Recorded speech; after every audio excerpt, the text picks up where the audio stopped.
that was coming. Schefter put that out, and so on the open market, who will come in and snap him up?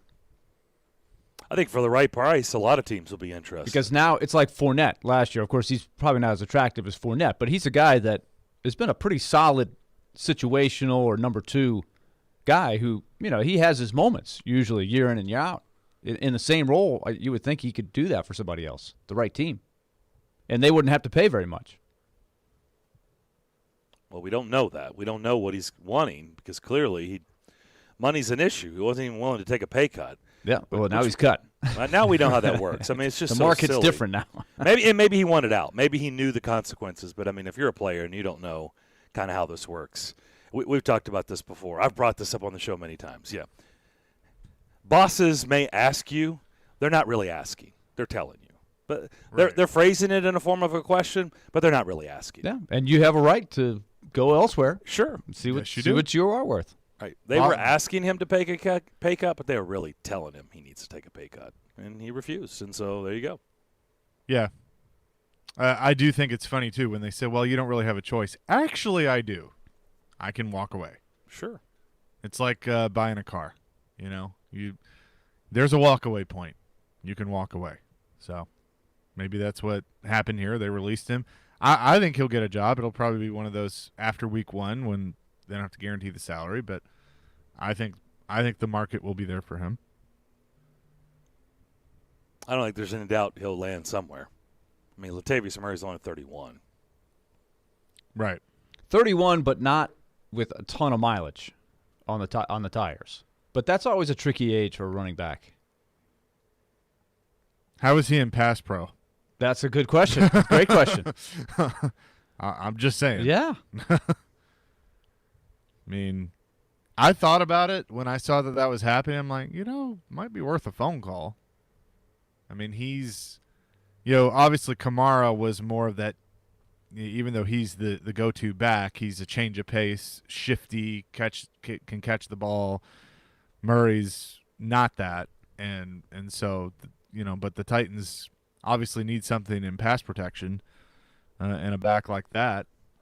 Murray did a lot of third downs. Yes, he did. So could be worth looking at. Mike Vrabel will speak today at 11 o'clock. We will carry that for you. We'll find out what the head coach has to say about their next opponent, their first opponent of the season, the Arizona Cardinals, and the state of their team going into week 1 of the NFL season. It is going to be interesting to see what Darrington Evans – this is a big year for him. And I know a lot of people are like, it's year 2. Come on, second-round pick. It's not a big – I mean, no. No, it's a big year. No. I remember when people were saying there's no way they're going to cut a 4th-round draft pick in Des Fitzpatrick. I remember that. And I was like, I wouldn't go there. I wouldn't say that. They do that. And they'll move on from a second-round pick in year 2 if he's unfortunately hurt most of the season and not productive. I mean, they just will. This league doesn't wait around for you. No matter how much they think of you, eventually they do have a point where they say, sorry, we've got to move on. Like, we've got to find somebody who's available on Sundays. And so this is a big year for Darrington Evans. There was huge expectations, and everybody loved the pick.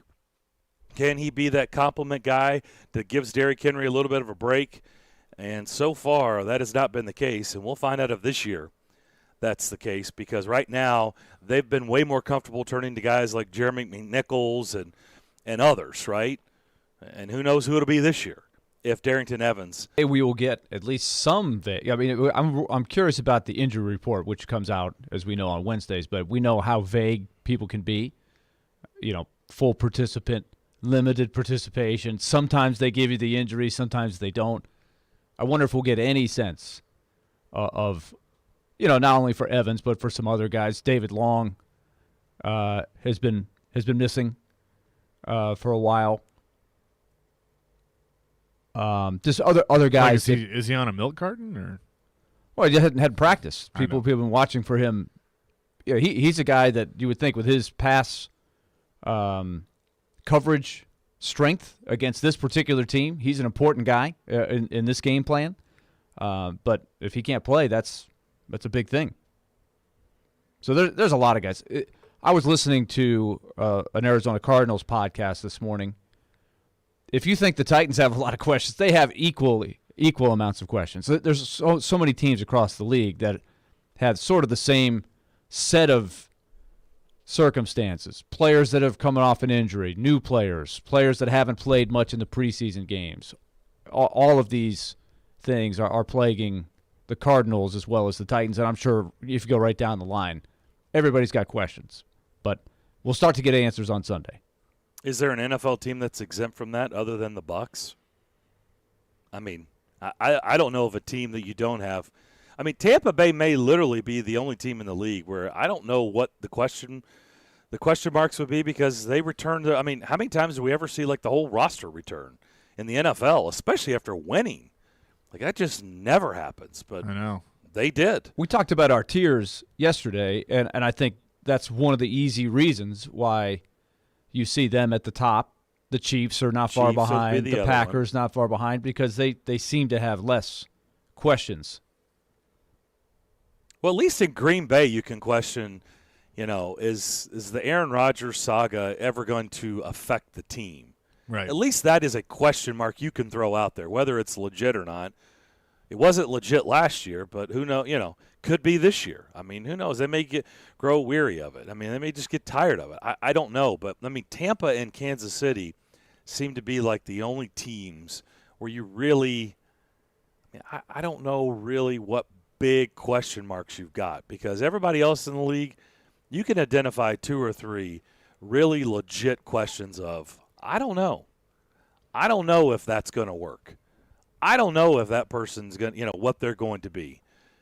But I don't know if you've got that in Tampa and Kansas City. Green Bay's the next closest. But like I said, you could at least go back to the Aaron Rodgers saga and throw that into the mix. But that's really about it for them. If you were going to attempt to question anything with Kansas City, would it be the offensive line?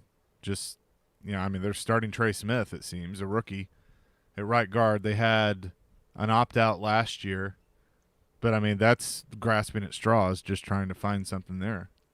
I mean, they seem to until like the Trey Super Smith. Bowl, it's been a question mark for them for the last couple of years, and it hasn't affected them. I mean, it has been an issue, and it was an issue last year, and it didn't bite them in the rear until the Super Bowl. Tampa Bay exposed them, but before that, they were able to get away with it. Of course, elite players like Mahomes mask problems, and that's what great quarterbacks do. Like I've said many times over the years, you think Peyton Manning, you think Indianapolis really always had the best offensive line in the NFL every single year, really? Or do you think Peyton Manning he propped them up and made them look a whole lot better? And I'm not saying they didn't have good offensive linemen. I'm saying a quarterback like that propped them up year after year. Well, we never questioned their offensive line. You know why? Because it was really more about the quarterback. Because the quarterback was smart and he knew when to get got of the football.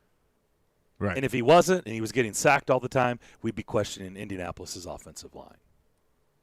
But he didn't. He got rid of the ball very quick, and he knew what was coming, and so nobody ever talked about their offensive line. And I don't think it was because it was the greatest offensive line in NFL history.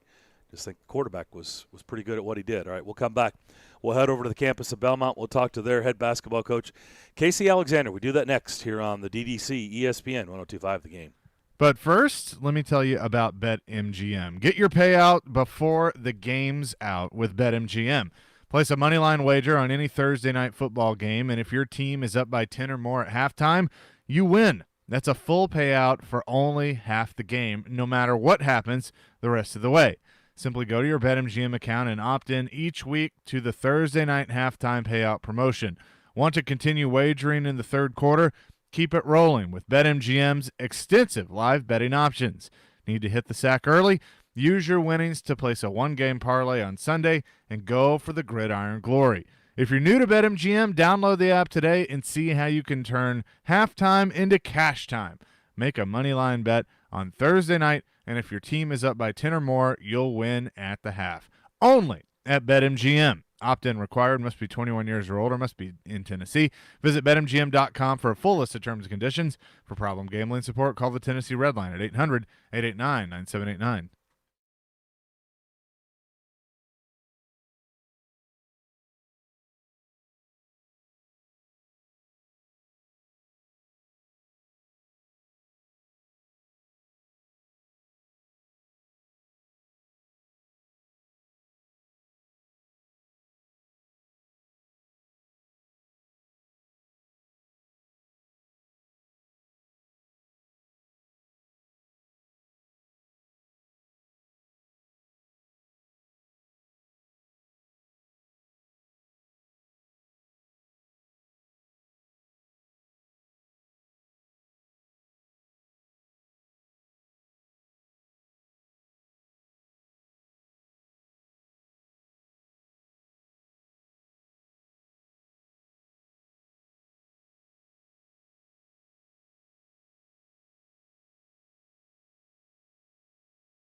Back here on Darren, Daunic, and Chase, presented by Curation CBD. Curation CBD, curated for life.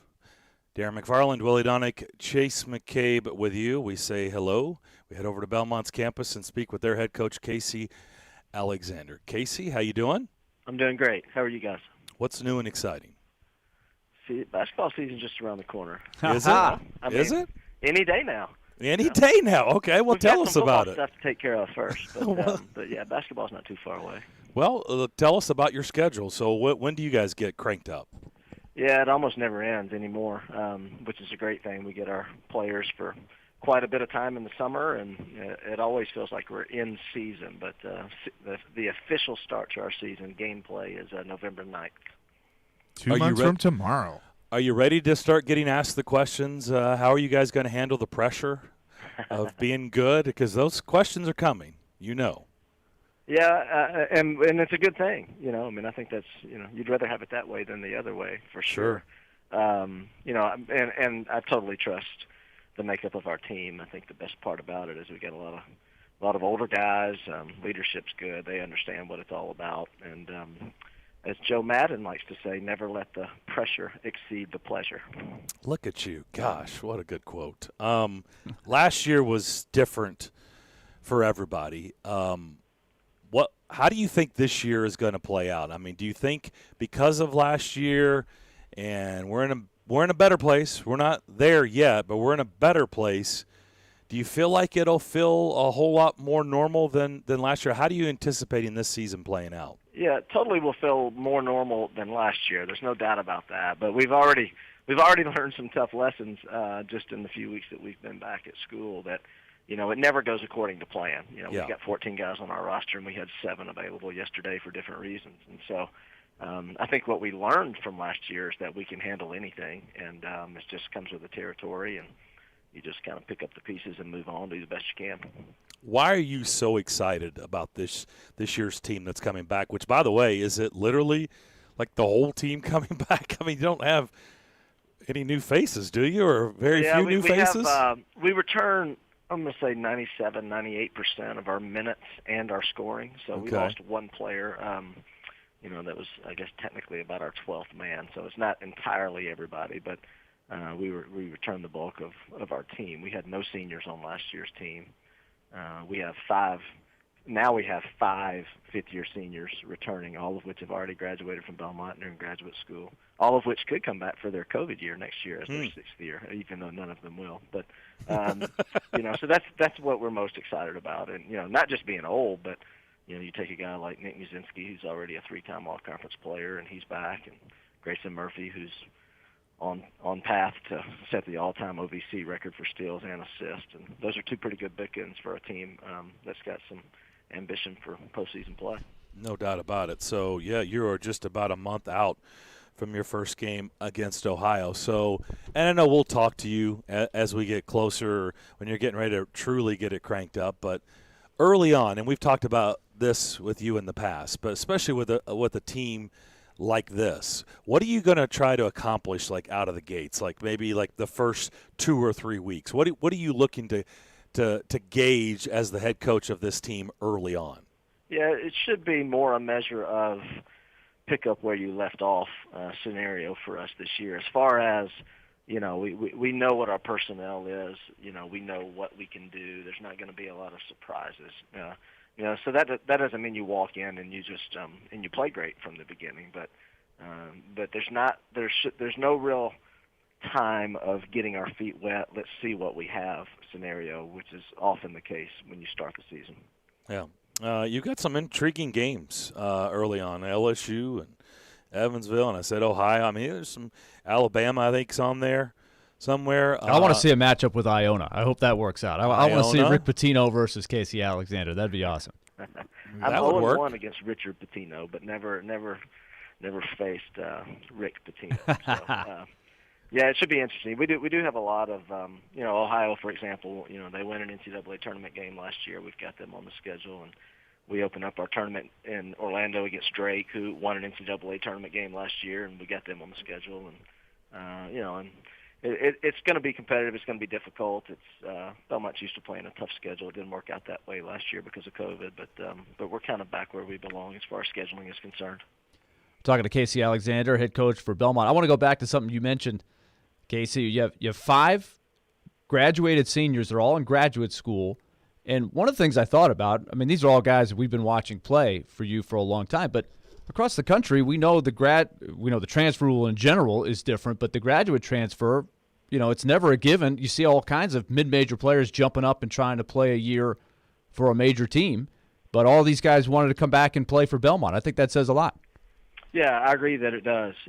It's really meaningful to what we're trying to do here, and those guys, that could literally have gone anywhere and played. And they could have done it anyway because of the new transfer rules where you don't have to sit out a year. But it would have been easy for Nick Muszynski, Grayson Murphy, those guys, for example, to say, hey, I've graduated from Belmont, I've given them 4 good years, and so I'm going to try myself somewhere else. But they didn't, and I think it shows that they're getting a great experience at Belmont. I think they love their teammates and their team, and I think all of us kind of feel like we've got some things left out there for us to do this year. What challenges does that create where you basically have a do-over year and some guys have a lot of flexibility in what their options are? So what does that do for you recruiting-wise as you try to build for the next couple of years? Yeah, it was interesting for us because, everybody who played last year got a COVID year back. And essentially last year did not count against their eligibility. But that didn't really affect us because we had no seniors. And other teams had a lot of seniors that are coming back for a super senior year. They get an extra senior year. That was not the case for us because we had no seniors. That's why our guys could come back for a 6th year even if they want to. But so it's minimal impact on us. We're kind of business as usual, honestly. We'll have to go, as the next couple of years go by, we'll have to make sure that we ask Ben Shepard, for example. He's a junior for us right now. Hey, are you going to play a 5th year, an extra year? But it hasn't impacted us a lot. It's funny, Casey, you played on some teams back in the day that scored a ton of points and racked up a lot of – I'm sure some of the school records are probably with guys from your era that you played with. But if you play 6 years for Belmont, I can imagine you can rack up some serious career stats. Yeah, you're going to – so longevity for record holding would be there. There's no doubt about that, yeah. Yeah, and you know what? That's going to be interesting across the country. I mean, it's just such a unique time and a bizarre scenario that how are those? Is it going to be an asterisk by those names, or is it we're just going to carry on and everybody forget how they got them? We're talking to Casey Alexander, head coach at Belmont. And I got to be honest with you, Casey. I'm a little bummed that only one matchup against Lipscomb. I know that people nationally may not understand that rivalry, but around here we certainly do. But just the one matchup in December this year. Yeah, we were forced to play only once last year because of COVID. One of those Right. games got canceled, and we couldn't find a place anywhere to reschedule it. And just, again, there are a lot of teams out there that are still dealing with scheduling issues, or at the very least using COVID as an excuse for scheduling issues. And that is not the case here. That's not the case for us or Lipscomb. But in any case, we're just playing once this year, and I would anticipate we go back to twice moving forward, but you never know. There's an argument both ways. We both love having the home game, and they're important to all of our people. But, would the game have a little bit more pizzazz if it was once a year instead of twice? Who knows? You've been on both sides of that rivalry, obviously, as a player and coach at Belmont and a coach at Lipscomb. I mean, how important is it to you to keep that rivalry going because the schools are so close together? Yeah, it only makes sense. And it is still, it's still a game that everybody that follows both teams circles on their calendar and wants to be a part of. So it would be foolish for us not to maintain that tradition and continue to play each other. I mean, I think it's honestly a really healthy rivalry at this point. It used to be a little bit more blood and guts, but I think now there's a pretty healthy respect for, with everybody involved, even though we still both clearly would like to win the game as opposed to the other alternative. As you talk about these players that are all coming back and your seniors, obviously the points and the production on the court are what you're looking for, but the leadership off the court, how beneficial is that as you continue to build the culture that you're wanting to put in place as the head coach at Belmont? Yeah, I think that's the unique opportunity that we have this year. Just so many guys that have been in the program for so long, and when you're trying to consistently get better, you're trying to consistently elevate your program, to new things and higher points. You know, it's these kinds of opportunities where that can occur. You know, if I want to look ahead and dream a little bit, and I think about all these seniors, and I think about a deep postseason run and NCAA tournament, you know, clearly you could hope to look back and say, well, that's, you know, it should have been the case. They've got a lot of guys that have won a lot of games and been around for a long time, and that's what dream seasons are made of. So that's the ambition. We'll see how it turns out. Casey, appreciate the time as always. It's good to talk to you, and I know we're going to talk a lot more down the road as the season gets closer, but 2 months away, it's almost here. Yeah, I look forward to it. Thanks, guys. You guys are always great to us. We appreciate it. Absolutely. He is Casey Alexander, the head coach of the Belmont Bruins, as they released their schedule yesterday. November 9th, things will get tipped off at Ohio as they will get their season going. They're going to be really, really good. They're going to be fun to watch. Really, really good. We know how good they were last year. They've got everybody back. They got a chip on their shoulder because, remember, they lost the conference championship game, and then they got hosed by the NIT, which was ridiculous. I'm still upset about that, but you're going to see a pretty darn good motivated. They all came back. Remember how many transfers we've talked about across the country in every program? Yeah. It is a shuffle. Like, you can't even keep track of it. They all came back to play for Belmont. That's a really interesting story. Well, you know what that says to me? It's a credit to, you know, Rick Byrd, obviously, for as many years as he was there, but it's a credit to Casey Alexander and the culture that he's maintained since taking over, but also built, because he's put his stamp on things. It's his team now. I mean, Rick Byrd's always going to be recognized for what he did, but I think people recognize what Casey's doing, and they want to stay and they want to see it through. I think that's awesome. So we will come back with much more. Again, Mike Vrabel going to address the media at the top of the hour. Tim Hasselbeck will be today at 12:30. We'll have much more coming here. Darren, Daunic, and Chase, ESPN 102.5 The Game.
Is this karaoke night and the guy forgot to start singing? Night, Oh, yeah, Chase has got the karaoke. All right. Spirit on an endless flight.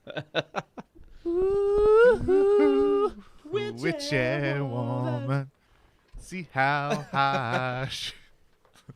Sorry. The problem is Chase's Zoom is getting it like just a hair out of the reality. Oh, I'm just a hair off. It's making you sound like your timing is off, which it's not. You're hearing it in your own ears, but good song. Good song. Yeah. Very good song. Best Eagles song, in my opinion. My favorite. Really? Yeah, it's my number one. If I'm ranking, it's number one. Okay. That's a tough one. They have so many good songs. They have a lot of good songs. Take It Easy was always my favorite, but which was cool. So I went to James Taylor about 3 weeks ago, and Jackson Browne was his opener, and James Taylor came out and did a song with Jackson Browne, and then Jackson Browne came out and did some songs with James Taylor, and they sang Take It Easy because Jackson Browne wrote it. So Nice. that was pretty cool. Strong. Your music history of the day. Yeah, Elijah going old school. Big Eagles guy over here. Appreciate Casey Alexander for joining us. So with that being said, let's give away a pair of tickets to 10 Belmont games this year. Yeah, that's what we're going to 10? do. A Belmont Flex 10-pack. So a pair of tickets to 10 Belmont games to see a really, really good basketball team. And I know this is not Belmont related, but it's a fun trivia question. There's something that's going on in sports right now, and that's a really cool prize. And if you can get this, you deserve the prize because you're going to have to dig deep. You're not going to be able to just, quickly Google and come up with the answer. So we'll find out how sharp the listeners are and how much they want this, but it is a really cool prize. A pair of tickets to 10 Belmont games this year. But there's a really cool story going on at the U.S. Open on the women's side, and Leylah Fernandez is headed to the semifinals, and she's 19 years old. She's the youngest woman to reach the U.S. Open semis since this lady did it, and she was 18 in 2005. This very popular name in tennis did it when she was 18 in 2005. So Leylah Fernandez, who's really taken over the U.S. Open, people are describing when she's on the court and you're on another court, you know how the game's going, the match is going, because people are so loud when she's rolling.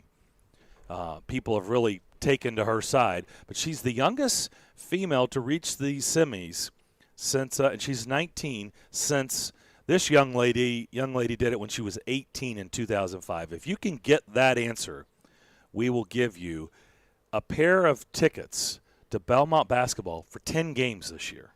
It's a Belmont 10-pack, but you have to jump in there. You're going to have to earn this one. We'll see how smart our listeners are. 615-737-1025, 737-1025. That's our phone line, driven by WilsonCountyHyundai.com. You're going to have to earn this one. The phones are ringing, so we'll see what they're guessing. We'll see what they come up with. But what a story. Leylah Fernandez. Man, I'd like to see her win it all. That would be cool. That'd be awesome. We have a winner. Boom. He just X'd out the lines. Wow. That was like caller 2 or 3. Impressive. May have been the first caller. All right, we'll let him get the info out there. Mike Vrabel coming up at 11 o'clock. He'll talk about their Week 1 matchup against the Cardinals at Nissan Stadium to get the NFL season started off for them. It's one of the better matchups in the entire league, if not the best matchup in the entire league in Week 1. I really think this is an attractive game, and we're going to find out if the Titans can get off to a good start, because it doesn't get any easier after Arizona. They'll have to go out to Seattle and take on the Seahawks, and the last thing they want is an 0-2 start. But, man, if you can find a way to win those two games and start off 2-0 against those two teams, you're talking about people would quickly be getting on the Titans bandwagon. But a lot of work to be done. That's easier said than done, and we'll kind of see how this all plays out. But both teams can score. Now we're going to find out how the other's defense, who can have the better defense on Sunday, because it's really going to come down to, you're not going to stop the other team. It's can you slow them down, and who's going to do a better job of that? That certainly looks like it's going to be the case. There's some good matchups for the offenses on both sides of the ball. I'm curious, guys, with Mike Vrabel going at 11 o'clock. Joe and Robbie were chatting about this morning. Do we think Mike Vrabel is going to entertain us with some fun, some edginess, some whatever you want to call it that we seem to have every week last week? Or do you think he'll be in a different mindset this year after all that happened last year? I'm just wondering. I think it's a roundabout way of asking, is he going to be pissy today? Okay. You just came right out and said it. I did. Okay. Yeah, I mean, because that's what you get. You get Mike. I mean, there are times where they'll win a game by 3 touchdowns, and he acts like they lost by 3 touchdowns. And then there are times where, usually middle of the week, he's okay. It's closer to game time is when he gets in game mode, and he gets, his inner Belichick comes out. Because I think he's going to get some questions about guys that have been missing, their availability. Over time he's learned how to answer those questions without revealing more than he wants to. But I just wonder how much he'll be. I don't know. How much people will try to pin down on who's starting at right tackle, who is so and so going to be available, all of these things, because he's got so many guys that really haven't played. Haven't practiced much together. Certainly hadn't played at all in the preseason games, which is fine. They had no preseason games last year, and Arizona is really no different. They didn't play a lot of their guys in the preseason games. But think about the guys in this game. Of course, you got Julio Jones. You've got Bud Dupree, J.J. Watt, A.J. Green. A.J. Green, they've been talking him up. Remember, we had Kent Summers on, and I looked. If you look at some more stuff coming out of the Cardinals, they're really excited about his health and how he's played in the practices. A lot of buzz about him. Rondell Moore, another guy that is getting a lot of buzz out of Arizona. So a lot of intriguing names that we just haven't seen in these uniforms before. They're going to have a real game. The hype is over. Like, all the talk is over. It's time to see what happens. Yeah, I'm AJ Green's going to be interesting. I'm just not convinced. But what see. about in week 1? Like, if there's ever a week that maybe he would have it, I mean, you would think maybe it's week 1. I don't know. He hasn't had a chance to get banged up yet. Yeah, I mean, that's a very good point. I mean, he could be what they need in week 1, and then you kind of see a changing of the guard where Rondell Moore gets acclimated, and they kind of switch spots as the season goes on.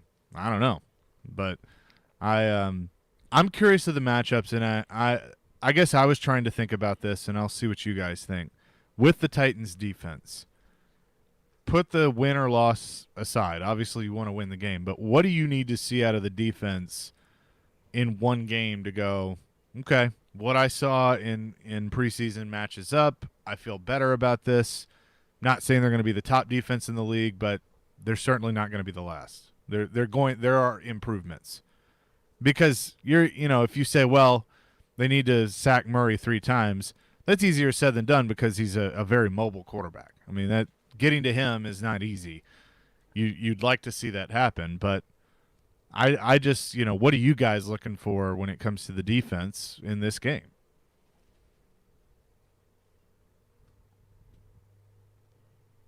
Well, don't all talk at once.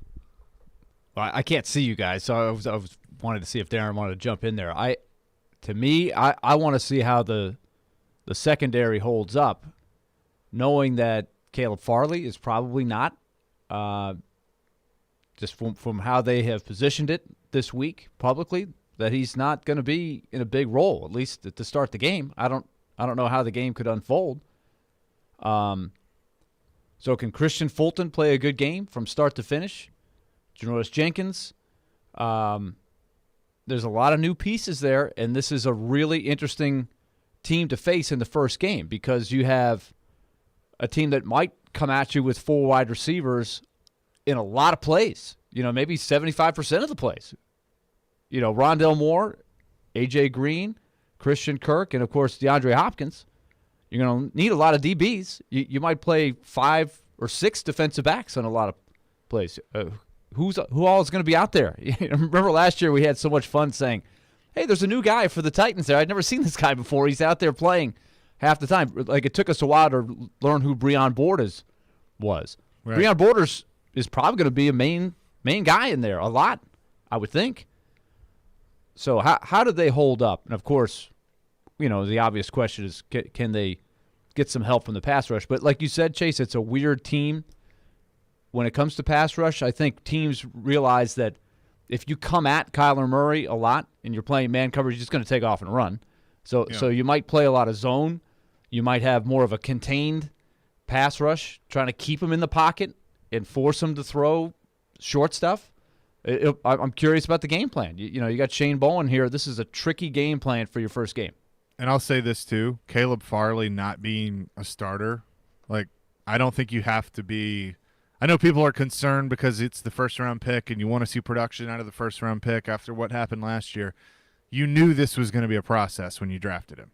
You knew that it was going to be more like a Jeffrey Simmons situation with the injury he was coming off. I think it was a great thing that he was available for most of training camp, but it's still – I think the expectations were low on what he could do this early in the season. The hope is by the second half of the season he's making impacts for your team. So I'm not ready to panic on him not being a starter. I think he'll get looks. He'll get some time in there, but you're not throwing him into the wolves full bore right yet. But in a game where you might need on particular play 6 defensive backs, is he the 6th guy?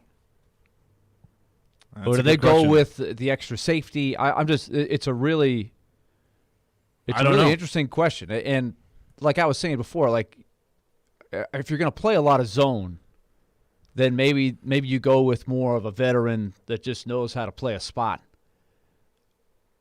rather than a rookie who, when you think about Farley, what everybody built him as is a guy that can really play. Just go, this is your man. You're going to go cover this guy. That's you. I don't know. It's a really intriguing thing, but right now it doesn't look like he's going to have a big role in this game. I'll answer it on the other side. Congratulations, Patrick Yarber. Good job. Elijah, was he the first caller or second or third? It was pretty quick. He was number 1, first caller. Wow, I'm impressed.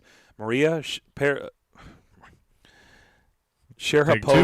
Maria Sharapova. I blanked. Sorry. Maria Sharapova did it in 2005 when she was 18.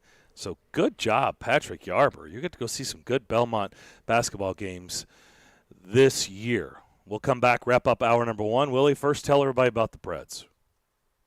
Well, I can tell you a lot about the Preds. And right now, what they've got going is the single-game tickets. One of the things that we have going, it's going to be fun next week, we're all going to be participating in Brent Peterson's golf tournament. And that's always sort of the back-to-school signal. The training camp is coming up just around the corner. And also with that, they want you to know that the first 3 months of the season are on sale in terms of single-game tickets. All you got to do is go to Ticketmaster.com. You have access, no matter who you are, at the 16 games in the first 3 months of the season. That's October, November, December. So if you want to plan ahead, jump on that.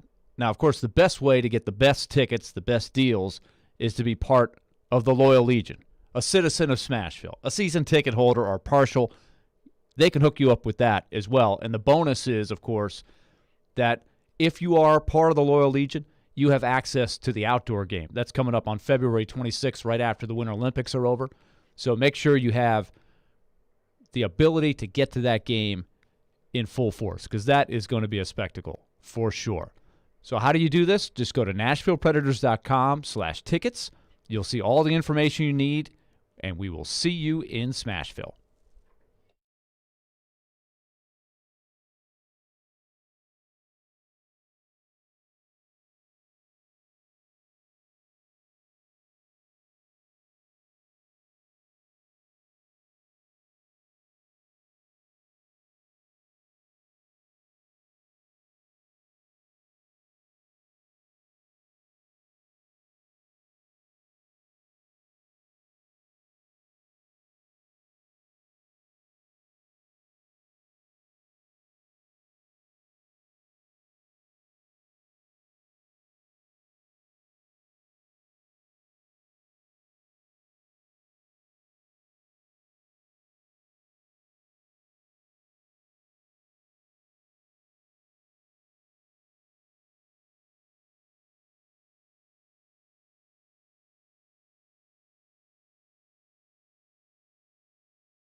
We spoke with Vanderbilt head coach Clark Lee yesterday. They're out in Colorado State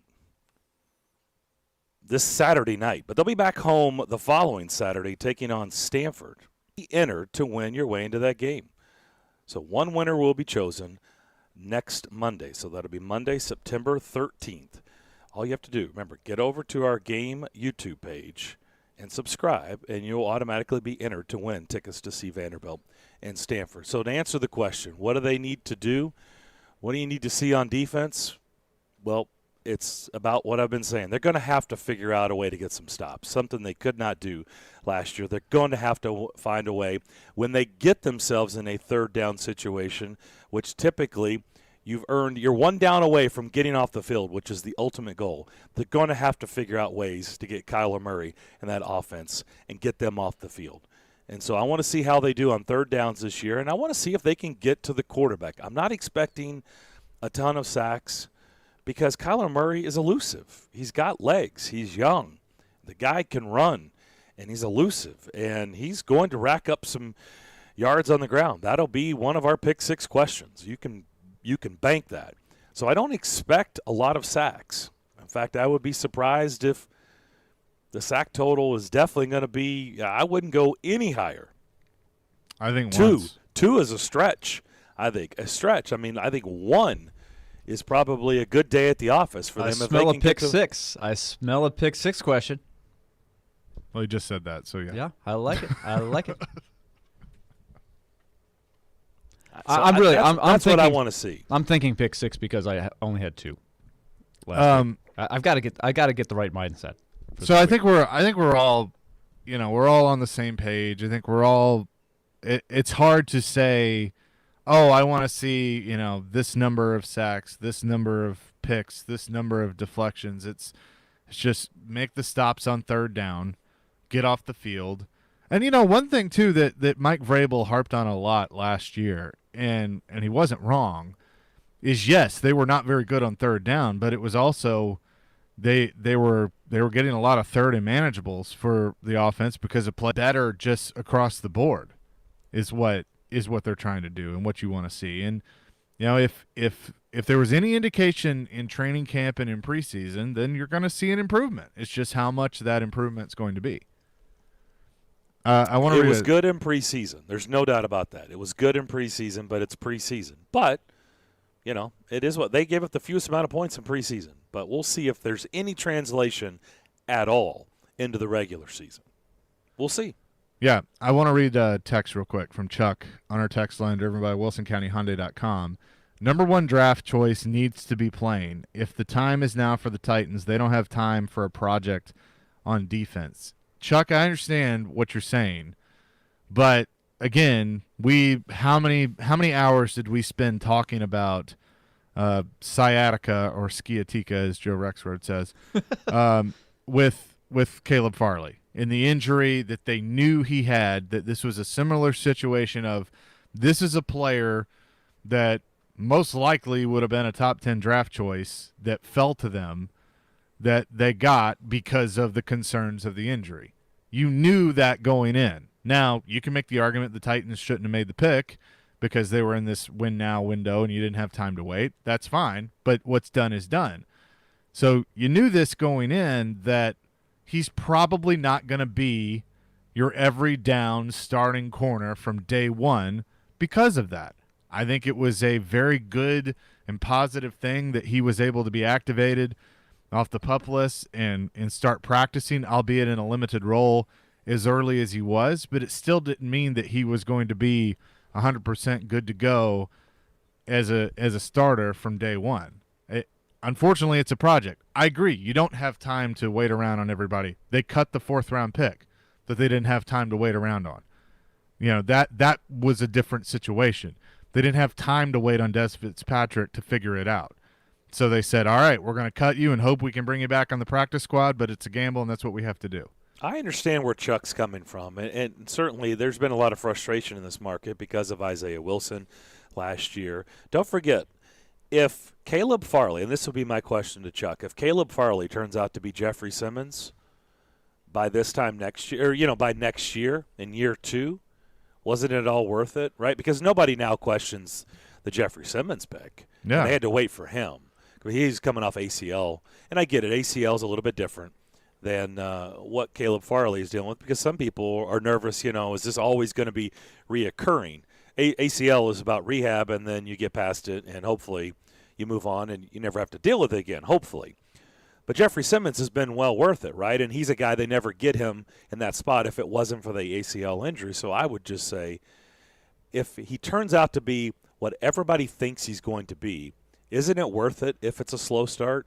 If it's, the first half of the season he spends more time not out there, than in there, and then maybe the second half of the season when they're trying to make a run, which is what Jeffrey Simmons did. He came on and really helped them in the second half of that season. And Farley's further along. If he can help them in the second half of the season, and then moving forward, he turns out to be every bit of what everybody thinks he's going to be, wasn't it worth it? Like I said, I understand his question. It's fair. But I think it's going to be the risk, I think, is going to be worth the reward. I do. I feel that way, but I agree. Time will tell. Time will tell. It's a good you have question. to be willing, like you guys said, you have to be willing to be patient with that mentality. Yep. We'll come back. We'll hear from the head coach, Mike Vrabel, to start the second hour. That's next.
Hour number 2, Darren, Daunic, and Chase. Let's head over to St. Thomas Sports Park. Let's hear from Titans head coach Mike Vrabel.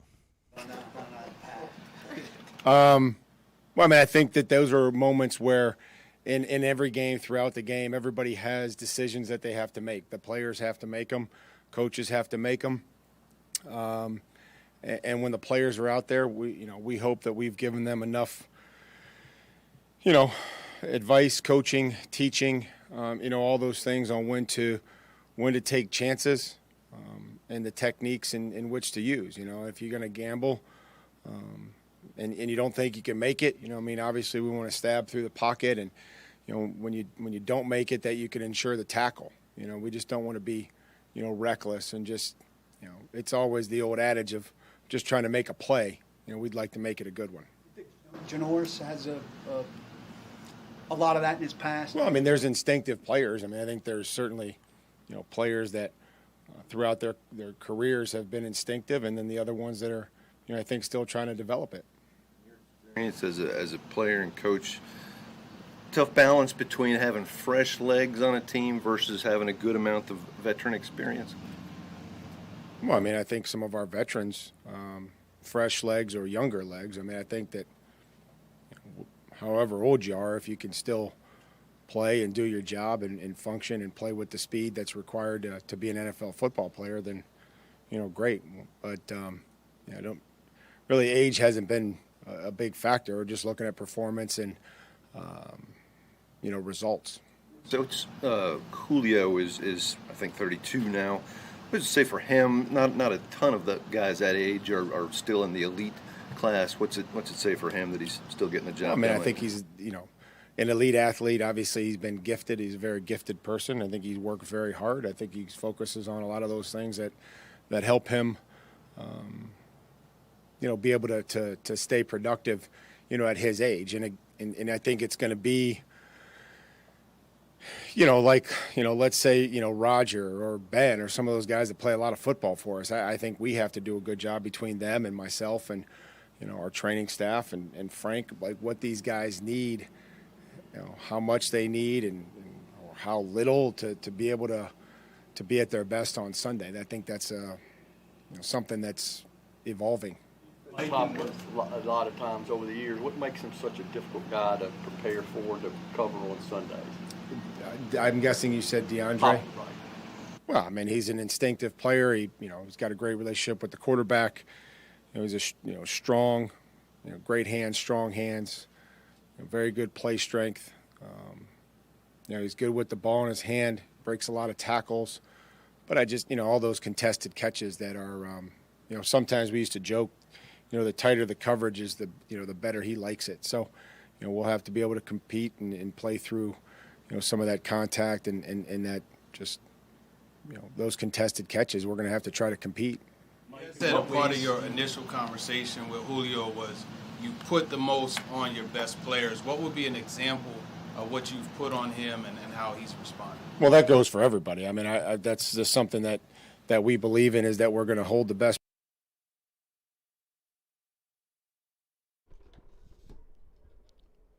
Titans website has crashed on us for a moment here. We'll see if we can get the feedback for Mike Vrabel. You're listening to his Wednesday press conference, getting set for Week 1 against the Cardinals. Elijah Campbell just was ready to, start throwing stuff in our studio. And it's back. Let's go back to Mike. We wanted to start the week with the group of guys maybe that hadn't had as much work throughout training camp. I thought that was a great start on Monday. Looking forward to continuing that today. Mike, in what ways do you think Derek's game can continue to evolve after the 2009 season? Just where do you think he can continue to make strides at this point in his career? Well, I mean, I think ball security is always something that's, paramount for a guy that, carries it as much as Derek does, that takes as many hits, and again, the way that he's built. There's guys that are, they're changing the target angle where they're coming to try to tackle him. I just reads. I think you can always continue to be better. As far as what you're seeing and where the defense is going based on how we're blocking it. Just continuing to stay consistent. Obviously, each and every week, people know that he's going to be a large part of what we do. We all have to be ready for that challenge. Fourth year, how much self-analysis do you do in terms of how you do the job and what you do in the job as opposed to when you first started? I just think, I'm not really reflecting on too much as far as, I try to focus on improving and getting better and how I lead this football team and how we get ready and prepare. The product that we put on the field is, making sure, that the operation, is clean and that the players, know what to do. And then, there's a whole nother level of, we've talked about this. When those guys go out there, we have to have confidence in them that they know their job and they're going to, go out there and execute. At that point in time, it's the 11 players on the field. So as far as my reflection, I just have to make sure that we continue to not do things that get us beat, emphasize the things that we believe are important. From a lot of these players that have come off the COVID list, you monitoring them in any way just to make sure they're back on the field healthy and not pushing right into it? Of course we are. We do that with everything, whether they sprain an ankle or they were away with COVID. I mean, that's everything that we believe in, all the way down to concussion protocol or leading with that. I mean, those are things that, we feel very important. We spend a lot of time with these guys. We're personally invested in who they are as people, as husbands. So it's the whole package, and so we'll monitor all those guys that, as they come back. What's the challenge of evaluating their front seven? That's a group they've invested a lot in, but you haven't seen Collins play. You haven't seen Watt play for them yet.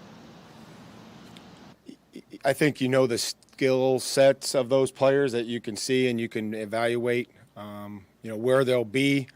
They may be in different places than what maybe we've seen in past. You can try to have an idea of where they may be. But again, just seeing how the game unfolds, being able to recognize that early, understand, who they are as athletes, the length, the skill set, how they've normally played, how JJ's normally played, and, the issues that he presents. And then as far as, Collins and Simmons, the speed that they have inside, the length, athleticism, all that stuff is we try to, at least take into account. Apart from, it's the season opener excitement and just the challenge of the job, any part of you just excited to see this offensive skill collection on the field together in a game setting? No, not just specifically them. I mean, I'm excited for us, for our football team. I'm excited for our fans. I'm excited to get into the stadium with some fans, with our fans, and just excited to coach the football team. And a part of that is, that group that you mentioned, some of those receivers. But it's everybody out there doing their job, and they're a part of it. Just excited to get everybody that we have available back. Been able to see, I guess, from Lamb and Sambrello in terms of them being at the, close to the top of their game or at the top of their game? Well, I mean, I think those guys are still, they had missed some time. I don't think they were full participants, so I think that probably takes some time to get back. And, we always talk about not being able to get those reps back, but we got to try to get them back here on the practice field and, see where they can help us. Hey, buddy, welcome back. You mentioned a little earlier about Julio and trusting him to get ready. Do you anticipate him being able to handle a full workload Sunday? I think that we'll see where that is. I'm not ready to, commit to that, but until, I find out otherwise, I would imagine that, it would be. And, there's a lot of different, roles that guys play on the game and in the game plan. So, we'll see where everybody is on Sunday and how they function within that game plan. You've kind of obviously had a very clear maintenance schedule with Derek over the last couple of years in practices and then ramping up and whatnot. I was wondering if there in any ways your philosophy of how to maintain him has changed over the years and as he's racked up more carries. I mean, he does a lot of that on his own. I think his preparation and, we try to monitor and, replicate some of those game distances and speed, that he would normally have in a game. This is something that we did throughout training camp. And it's not every day, obviously. Nobody would want that. But there were, every fourth or fifth day we're trying to replicate those outputs that he has in the game so that, the pounding's not there, but the conditioning and the speed is there. The way you talked about right tackle, you asked for rotation. Are you contemplating something like that? Well, I think what we're contemplating is trying to get and develop, a roster that we feel confident in a lineup. And, we have guys that are very accomplished, that have played in this league, have started in this league, have played multiple positions. So that's where we're at. We're not, trying to do anything other than get the best guys out there and have guys to be ready to go in there if they have to, for a lot of different reasons. Well, I mean, I think that, as long as guys understand, and again, it's just not something that we know that we're going to do or not going to do. It's just, guys that have rotated, and me personally, is that if you, communicate and everybody's on the same page, like, hey, this is what we're going to do. This is what we're going to take a look at. I would say that everybody, in my experience, has been, on board with it. I mean, whether they agree with it or not, I think that if we feel like it's best for the football team at any position, that's what we would try to do.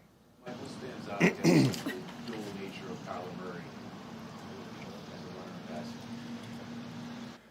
passer. He's fast, he's explosive, he's athletic,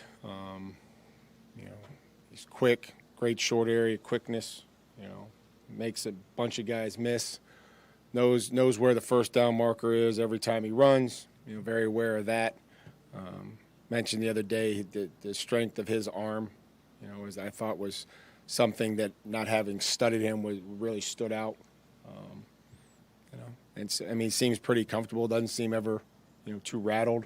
Seems like very good composure, demeanor.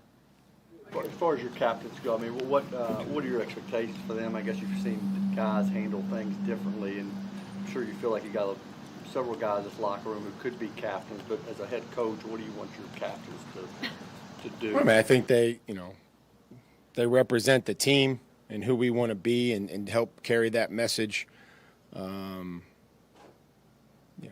From me, the coaching staff, into the locker room. The players can, ask them if, some guys, may not want to come and ask me something, and I think the captains usually can, and, I try to, visit with them, but, there's no restrictions on leadership. There's, guys are going to be able to lead whether we name them a captain or they were voted on by their teammates as captains. That's critical to understand. The value of a hostile, packed home stadium in this league, and what do you anticipate this year in that regard? I think that's certainly, if you can get out and, you could get ahead in the ball game and you're forcing them to use the silent cadence, and react off the football and not go off of a cadence. Those are all, or communication. That's something that's, difficult for us, when we're on the road and it's loud. So that would be helpful for a team that doesn't huddle much this week. As far as my expectations, I expect there to be plenty of fans. I mean, it looks like people are dying to get back. This game and this sport, people, you just kind of notice come, the end of August, beginning of September, people were just dying to watch football, no matter who was playing. And the people that come out, the students at college that didn't have that experience, hopefully the same thing will happen, with us, that the people will be in the parking lots, they'll be tailgating, and they'll be enjoying, everything that they, knew before we didn't have fans at games. Communication has been a big thing throughout camp. Now, obviously, going against the Cardinals, they do a lot of tempo, and that creates urgency. But does that create urgency for you guys on defense, and how does that kind of, make the communication even that much more important? Yeah, it just happens quicker. It has to happen quicker, and it has to happen a little cleaner. You can't have a big discussion about it. They're getting lined up. So I think just the recognition of that, being able to echo the call and communicate quickly and making sure that everybody's on the same page. We don't have time for a team meeting out there, if they're making calls going at the line of scrimmage. Is this offense unique in this day and age in the NFL in any way? And if so, or even if not, what's the biggest challenge of lining up and getting ready to prepare against it? I think unique. I mean, there's times where people won't huddle. I don't know if it's the extent to which they do it. But that's what, the beauty of coaching is believing in something and getting your players to believe in it, which they've done. We just have to, be able to get ready, get substitutions in there quick. They'll sub and, not huddle and stand over the football, and we'll have to, try to replicate that in practice this week. Thanks, guys. Enjoy Ryan. There you go. Titans head coach Mike Vrabel will come back and discuss some things you just heard the coach talking about going into their week 1 matchup against the Arizona Cardinals. So the NFL is upon us. The first Sunday of the NFL season is here, and the excitement continues with DraftKings Sportsbook. The official sports betting partner of the NFL, DraftKings is giving all new customers a can't-miss offer to celebrate the return of the NFL season. Listen to this. All you have to do is just bet $1 on any football game this weekend and receive $200 in free bets instantly, no matter what. That's right. DraftKings Sportsbook is giving all new customers $200 in free bets instantly when they bet at least $1 on any football game. DraftKings is safe, reliable, and secure, making it easy for you to deposit and withdraw your money at your convenience. All you have to do is download the DraftKings Sportsbook app right now. Use that promo code 1025GAME to receive $200 in free bets when you place $1 a week at DraftKings Sportsbook, the official sports betting partner of the NFL. You must be 21 years of age or older, Tennessee only. Restrictions do apply. See DraftKings.com/sportsbook for details. If you or someone you know has a gambling problem and wants help, call or text the Tennessee Red Line, 1-800-889-9789.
Back here on Darren, Daunic, and Chase on this Wednesday morning, presented by Curation CBD. Curation CBD, products curated for life. Also, you don't want to miss out on the 2021 Middle Tennessee Highland Games and Celtic Festival. That's this Saturday, September 11th, at Percy Warner Park. It's a fun-filled day full of Celtic games, children's activities, Celtic music, food, Scottish and Irish dancers, local and regional vendors, and much, much more. Tickets are on sale right now. Visit mid10games.com for more details. That sounds like a lot of fun.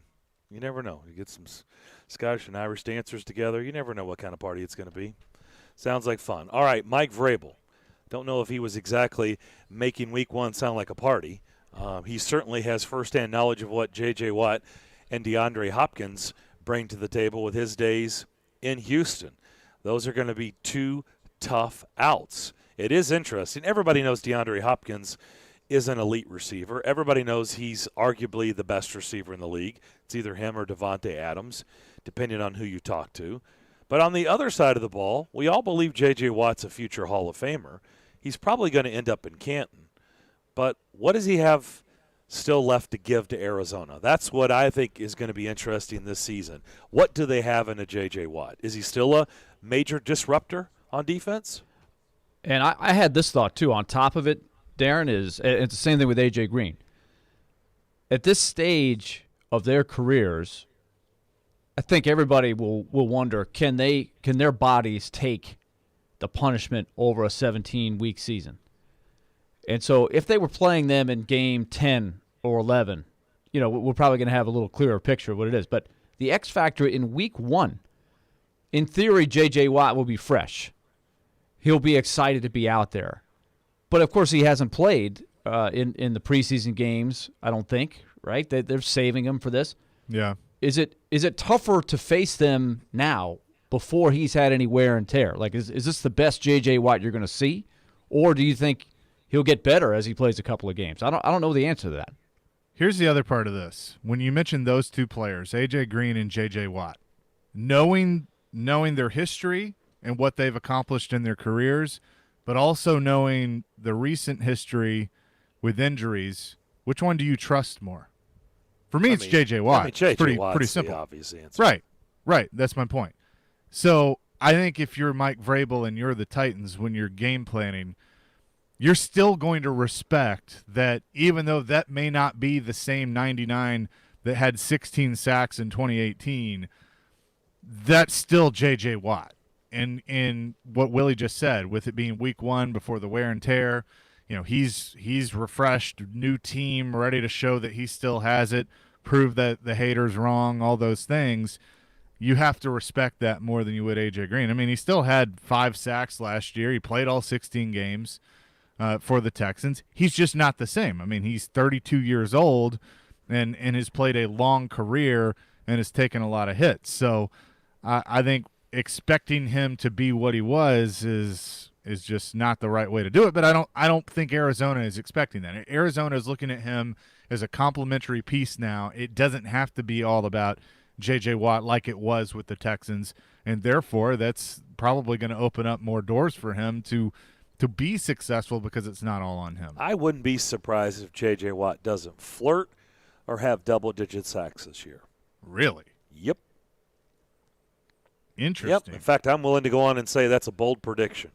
Okay. I think it's a good J.J. bold. Watt has double-digit sacks this year. He gets 10 sacks. Last time he did that was 2018 with 16. In 8 games in 2019, he had 4. Double-digit sacks in his career. He has done that 5 times when he was healthy. I mean, that's basically what it was. It was when he was missing games, that's when he didn't hit double-digit sacks. You guys have the prop things at your disposal. I'd be curious what it is. What's the over-under for Watt sacks this year for the season? What do the odds makers think? I think it's a really good question. Dig into that. I don't know, but I'll tell you what. Like if he plays, let's just say he plays 14. All right, give me games. a guess because I have it. Give me you a have guess. It? Okay. Yep. Give me a guess. I'm going to say 7.5. Willie? Yeah, I think that's the neighborhood. I'm going to say I think Darren's right on. I'm going to agree with him. 7.5. 8.5. 8.5, and I'd take the over. You're taking the over. the If he over. plays the games, I think there's a pretty good shot. But I don't know. How many games can he play? Well, I mean, obviously, I don't feel good about it if he doesn't play. Well, that's a why lot the this over-under season. is what it is. I'm because, banking on him playing. But we know he's going to play Sunday. That's the thing. And for people around here, that's probably all they care about for now. Is because they have seen, if you're a Titans fan that's been around for a while, you have seen J.J. Watt terrorize the Titans. Now, there were some bad Titans teams when he was at his best, some really bad Titans teams, and some really bad offensive lines in particular. I remember one game against Zach Mettenberger where, I mean, Zach might still be having bad dreams about that game. It was just brutal. I But, honestly thought he lost his head Yeah. on that play. Yeah. I thought it was going to be rolling across the field. Thought he decapitated. Not an overly elusive quarterback in the pocket. And J.J. Watt just killed him. But can they – now we should say, I think we mentioned this earlier, but they have now, for the first time, they've activated Ben Jones and Nate Davis officially off of the COVID roster. So there's a lot of things that they've got to really have come together quickly in these next couple of days. Like, really, today and tomorrow will be very important days because they're finally getting the group together out there. Because remember, Ryan Tannehill missed time with COVID. Offensive line coming in and out. We know about Julio. We know A.J. Brown's missed a lot of practice, but both of those guys have been on the field now. So can they get on the same page? And, all that contributes to whether you handle J.J. Watt. And then you got Chandler Jones in a contract year. You've got a lot of things. But I think overall, the Cardinals' defense is not a scary unit. I think this if the Titans have their act together and they're on the same page, which is a question because you got a new coordinator, all that stuff, but they should have some pretty good matchups to work on here. Well, and I thought it was an interesting question. I believe it was Kayla Anderson that asked it to Mike Vrabel, and it was obviously health-related when it comes to COVID and activating Nate Davis and Ben Jones. But, I think we did see with some players across the league last year that when they were on the COVID list, and this is obviously pre-vaccine, when they were on the COVID list and then they came back, they weren't the same. I mean, let's be honest. Bo Brinkley, the longtime long snapper for this team, he goes on the COVID list during that outbreak. He comes back, he's not the same, and now he's out of a job. I mean, he was very different. You could tell things were off with him. Is he in the league? No, I don't believe so. Let me double check that, but I don't. He's a free agent. Yeah, he's not with the team. So, I mean, that's certainly something to keep an eye on. Like, are they as quick and agile?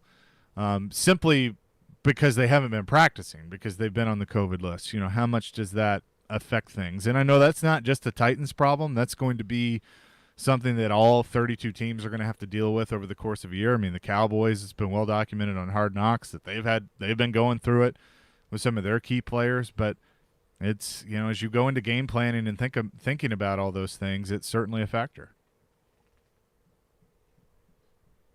Yeah, I don't know. A.J. Green is last on that list, but when we had Kent Summers on and I asked him about what are they expecting they're getting out of A.J. Green, when he talked about basically the A.J. Green in his prime with Cincinnati, I was just like, what? Like, how could they be that high on him? Like, what do they see that we're not seeing? Like, how could they possibly – like, A.J. Green hasn't been productive in years in the league. Like in his prime when he was like terrorizing the league as an elite receiver. He's played on some really bad teams, of course. That's one thing. But the biggest thing that they have been centering on in Arizona, I listened to a discussion on their podcast this morning about this. He just feels like for the first time in a long time that he has been healthy for an entire training camp. Remember he had the freak thing a couple years ago where on the weird surface or whatever they were practicing on and the Bengals camp, and that completely derailed the season 2 years ago. And it I don't seems think like he played it down. I don't think he played it down that season. And then it took him a good while last year to even get going. And then by the time he was in there, if I recall, that's when Burrow was hurt and he was out. So I don't know. I guess in history you don't see it very often. A guy going away for a few years and then popping back at his age and being really good, but He does have a quarterback who can throw. They're going to throw a lot. You heard Mike Vrabel's concern with the no huddle. He should get some pretty good matchups with DeAndre Hopkins on the other side of the field, in theory. But, man, they were talking about him as the number 2 guy. Clear cut. Not Christian Kirk, not Rondale Moore, even though those guys will be a big part of the offense. They're going to run a lot of 4 wide receiver sets, apparently. 1 back, 1 tight end, 4 wide receivers. And, they're A.J. Green, I think, in week 1 will be a big part of the game plan by all accounts of the people that cover that team. So if he's truly the number 2 guy, knowing what DeAndre Hopkins does, and he's going to be the number 1 by a mile, what would be the expectations? What are their expectations for A.J. Green, stat-wise? He had 523 yards, 2 touchdowns last year. That's not a number 2 guy. Well, they said Kent Summer said they think he's – what is A.J. Green when he's healthy? What is he? He's an elite receiver. He's an elite receiver. Okay? He was. Okay. He is still. I said when healthy. I mean, he's been banged up and not available. But A.J. Green, I don't know what the window was for years, he was an elite receiver in the league. I don't know. I don't think he's ever going to return to that, not at this age with all the injuries. Yeah, I mean, but you don't lose that skill set. He's elite. So if but he's it's been healthy, a long time. and he really feels like his body's cooperating, the best it's cooperated in years, who's to say he can't be a force with a guy? He's never had a Kyler Murray slinging the ball around to him. Not in Cincinnati's offense. Very different kind of offense. You're right. Andy Dalton. I think when A.J. Green was the main man, he was pretty much the focal point of the whole offense. They didn't have – well, they ran the ball, though, a lot. They did run the ball a lot. So this is a very different kind of offense. 2018, he only played 9 games. 2019, as you guys mentioned, did not play. And last year, 523 yards, yes, but he had 104 targets and only 47 catches. That's not good efficiency at all. He ranked very, very low. So it's been a long time since he has been elite. It's a long time since he's been elite. Color me skeptical. But once again, it's week 1. He should be fresh. He should be as good as he's going to be. And he's got some other guys around him that are going to attract some attention. It's a really intriguing thing. Yeah. If they're the clear-cut 4th team in that division is pretty darn good. Because when I look at that Arizona team, they are loaded at a lot of spots. Now, I get it. Everybody, and it's fair because the coach is kind of important. And nobody believes in Cliff Kingsbury, we do not trust. So nobody trusts Cliff Kingsbury. And so that is a big factor in all this. But, gosh, if this team, looking at their roster, is the 4th best team in their division, how good is that freaking division? Oh, by the way, the Titans have to play. Here's going to be the question, and this is Kyler Murray's 3rd year, right? And year 3 is always – we always look at that as, okay, this is the breakout. Like, you've seen what they've been doing to lead up to this point, but – this is a very important year. Now, a little bit of an apples and oranges comparison here, but we all agree that Mike McCarthy is not a very good coach, correct? Right? We're all on the same page there. I don't think I need to answer that. Meathead is what you referred to him as. But he won a Super Bowl with Aaron Rodgers. Now, I'm not saying that Kyler Murray is a long time ago. I'm not saying Kyler Murray is Aaron Rodgers, but I do believe that Kyler Murray is a good quarterback and is only going to get better. The question is going to be, is he good enough right now with the pieces around him to cover up for the deficiencies of his head coach like Rodgers and others have done with their head coaches in the past? But it's not just that. I think it's also, do you really have much of a running game? That's another big question mark is, will they be able to keep you honest with the running game? They've totally revamped their backfield. Who's going to be the guy? Chase Edmonds. Well, we'll see. Do you know much about him? Is he? Yeah, he's been in their system. They've been they've not been bad. rotating guys. I mean, they started with David Johnson, and then they traded for Kenyon Drake, I and know, then it was but Chase Edmonds. and so, you're making my point for me. Those, Right. those guys are not scary. Well, guys. listen, That is when James Conner is on a different team, so this is a totally different type of offense, new They have- environment. It's an unknown.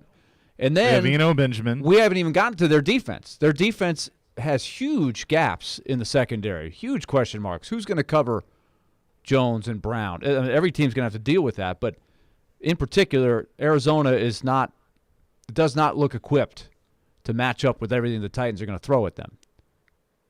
Yeah. So Kyler Murray has a lot to overcome, is what I'm getting at. Well, losing Malcolm Butler is That's I a think more big, it's big more loss. significant than maybe some believe, but that's significant because they were expecting They were him to counting be on their him. guy. I mean, you've heard me say it time and time again. He was the number one number one defensive back for this team last year, and now they don't have him.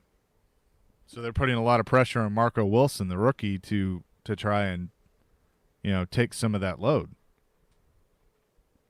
I don't think question. that team, because of the way that offense is set up, it's not like they don't want to run the ball. I just don't think they value a workhorse true number one back like maybe some other offenses would. I agree, and that's why what we mentioned earlier in the week will be something to watch for, because people did, by many accounts, start to figure them out. Now, what happened too? Kyler Murray did get banged up. I don't remember the details of his injury, but he was slowed. I think was it a leg injury or something that slowed him down? Ankle, maybe. I'm trying to remember back. I don't remember what it was, but he their was not production, the same player. their production dropped off a lot, and of course they sagged. They were in a position to go to the playoffs, and they goofed it up. They had a couple of bad losses, but there was a sense that some teams figured out how to defend them by going small, using 5-6 defensive backs, containing Kyler Murray as a runner, which probably will be tougher now if he was banged up last year. Oh, he was. It was the San Francisco game. So I how remember different? the game. So how much does Cliff Kingsbury adjust overall his whole mentality as an offense? Because that's what a lot of people are wondering too about Kingsbury is how well does he adapt his college offense to the pros, or is it something that once you figured it out he doesn't have the adjustments necessarily that some do? It wasn't San Francisco. It was a division game. It was the Seattle game. I think it was a shoulder injury, and I watched him because I had him on my fantasy team, and he just was not the same. Okay. After that, he kept playing, but he just wasn't the same. So my question is, if you watched him, which I did, before that injury, I think you have the answer to the questions you're throwing out there. He's extremely difficult. Heck yeah. He does so many good things. He can throw. He can run. They're just a really, really hard team to stop. They just are. But when he got hurt, he played through the shoulder injury. I'm pretty sure it was the Seattle game. And he just wasn't the same. He played through it, but you could just tell. And I'm sure if we can tell watching, defensive coordinators and the defense, they can tell too. And so they adjust to that. And and they sputtered down the stretch. I don't even 6-4 remember what to start. Weeks 1 through 11, they were 6-4. They went 2-4 down the stretch. And I'm looking at Football Outsiders. They have their metrics. There's a huge drop off in their efficiency. During that time span. And so they missed the playoffs when they had a great opportunity to do it. He had 19 touchdowns and 8 interceptions in weeks 1 through 11, 8 touchdowns, 5 interceptions in the 2-4 finish. Yeah. Sacked a bunch more times. And he wasn't as well. running as much because he was scared to get popped. So, I mean, it was another thing, too. He was, and maybe the whole running game dropped off. Not just him, but the running game in general. Yep. And maybe he needs to take a page out of Russell Wilson's playbook. Early on in his career, Russell Wilson Good point. was, all over the place, and he was pretty dynamic with his legs, and he decided to settle down and say, you know what, this running thing is for the birds all the time because I'm not going to last very long. So he stopped running as much. Does he still use his legs to his advantage? Yeah, but it's typically just to buy time. Yeah, it's and when he maybe needs to. Kyler Murray needs to start doing that. And I get it. He's a different runner. I mean, he's different now. Russell Wilson can run. He's not Kyler Murray. Kyler Murray and Lamar Jackson maybe they're the two best at it. But you do wonder that style, if they keep doing that, how long does that how much does that shorten their shelf life in the NFL? You know what's funny though? I just pulled up Russell Wilson's rushing stats. Now, to the point you just made, from 2018, 2019, you're spot on because he was about the 300s. But last year he had 513 rushing yards. Yeah, because their offensive line stunk. He had to, yeah. And they couldn't run. Chris Carson's always hurt. Yeah, 2014, his third year in the league, that was the 849 yards, 6 rushing touchdowns year, where he was averaging 7.2 yards a rush. But it's the averages that you look at. The averages have gone way down since then of per game. I mean, he had 32 per game last year, but that was up from 21 because, like you said, with the offensive line. But you're right. I mean, and Russell Wilson's talked about that many times of how he has had to adapt his game. Even though he has that skill, it's using it when he absolutely needs to. Yep. He was running for his life a lot last year. That's why Russell Wilson's numbers went up, because their offensive line was horrible, and they couldn't run the football, and he was running for his life. He became a better passer, too. Which probably made him pretty angry during the offseason. Really? Yeah. Just saying. Wanting to be traded, supposedly? Maybe so. Willie, tell everybody about Loan Pronto. All right, let me tell you about Loan Pronto. I've been telling you for a long time, it's time to take advantage of these great mortgage rates that have been out there for a long time.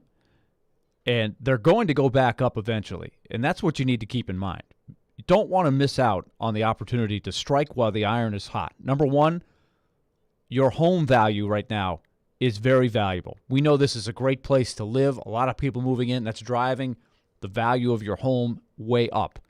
Couple that with the low interest rates, and you have a great opportunity to take advantage. One way you can do it, take out a home equity loan. If you need cash right now, you have that available through Loan Pronto by doing the no cost the zero cost refi. That means they're paying your closing costs. They're going to get you a bunch of cash out right now so you can pay off some debt if you need it. You can reinvest in your home, make it even more valuable with the home improvement projects. All you got to do is call Loan Pronto, 615-499-5780. Again, your home value is way up. Mortgage rates are back to all-time lows.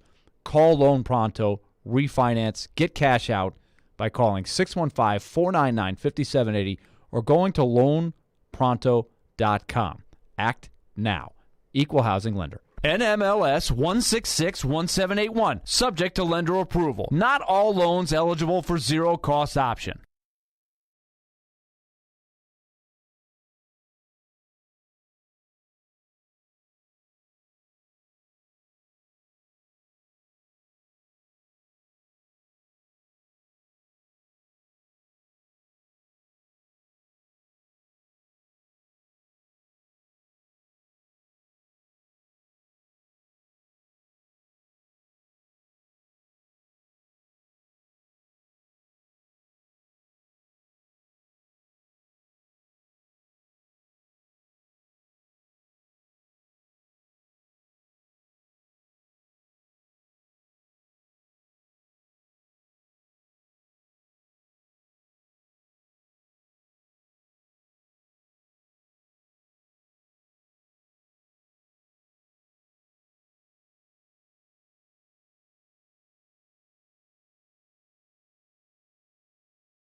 Titans quarterback Ryan Tannehill. Don't forget 94.9.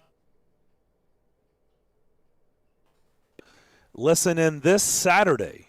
Nashville SC takes on Montreal. Pregame starts at 6:45. The match begins at 7 p.m. Back here on Darren, Daunic, and Chase. Big challenge for Ryan Tannehill. He addressed the media after Mike Vrabel. He talked about his experience having COVID. He did have some mild symptoms. His wife had COVID as well. And, of course, while he was away, he had to try to, as much as he could, stay engaged with the team on the Zoom meetings and all of that stuff. But among all the big questions, we could probably have a pretty good little party, guys, if we took a nickel for every time somebody has said it. Well, one of the big questions for the Titans, right? If the word question has been used so much during the preseason, that's what it's all about. But he discussed some. That was one clip, and he had a few other examples of how he tried to, in particular, bond and build some chemistry with Julio Jones, despite the fact that he missed a lot of time, and obviously Julio Jones has missed a lot of time. He did say that they had gotten on the field together some the last few days, but there's a lot of concern from a lot of people from near and far of, will they be on the same page from the get-go with such a ballyhooed acquisition? Yeah, I mean, that's going to be, I guess, probably the biggest question of several questions going into this week and to the season of what that is going to look like. And, I mean, we spent a lot of time last week talking about, some things that concern us with Julio Jones and, checking out of plays, things like that. But I don't expect you to see that, especially early on. And, if he is truly understanding of he's coming in here as an elite receiver and as a complementary receiver with A.J. Brown, they're both going to get their touches, and they're all on the same page with the quarterback, then I think everything's going to be fine. But it's really hard to answer that question because you haven't seen it. And so you're going to see it really for the first time on Sunday. And I wouldn't be surprised that even though they're, Tannehill's saying all the right things and they've been talking and they've been watching film together and they've, been going over plays and diagramming things, wouldn't shock me if you see a couple of overthrows or missed routes early on just because maybe they're not quite in sync. So we'll see. Has to be challenging. But you can tell that they've put a lot of thought and creativity and hey, we can't get out there and run reps. I've got to be at home. I'm in quarantine. Or Julio Jones is on the exercise bike. He's not practicing in full today. So how do we do it? So that you could get a little glimpse into the method that they tried to do as best they can, and we'll see how well it works. I don't know how anybody could expect Julio Jones and Ryan Tannehill to look like they're in sync in week one. I just don't see it. I don't know how's that possible? I mean, how much time have they actually really spent together? And we just think they're going to go out there and make magic when Ryan Tannehill knows A.J. Brown through and through, when Ryan Tannehill knows Anthony Ferkshire through and through, knows what those guys are doing. He's just got other targets out there that he just knows way better. And, yeah, Julio Jones is a big target. He's elite, but how do we – I mean, they shouldn't know each other. How would they? And we expect them to go out there in week one and it's just going to look – like Matt Ryan and Julio Jones year after year in Atlanta? I don't think so. I don't know when it comes together, but it's not going to be out of the gates, I don't think.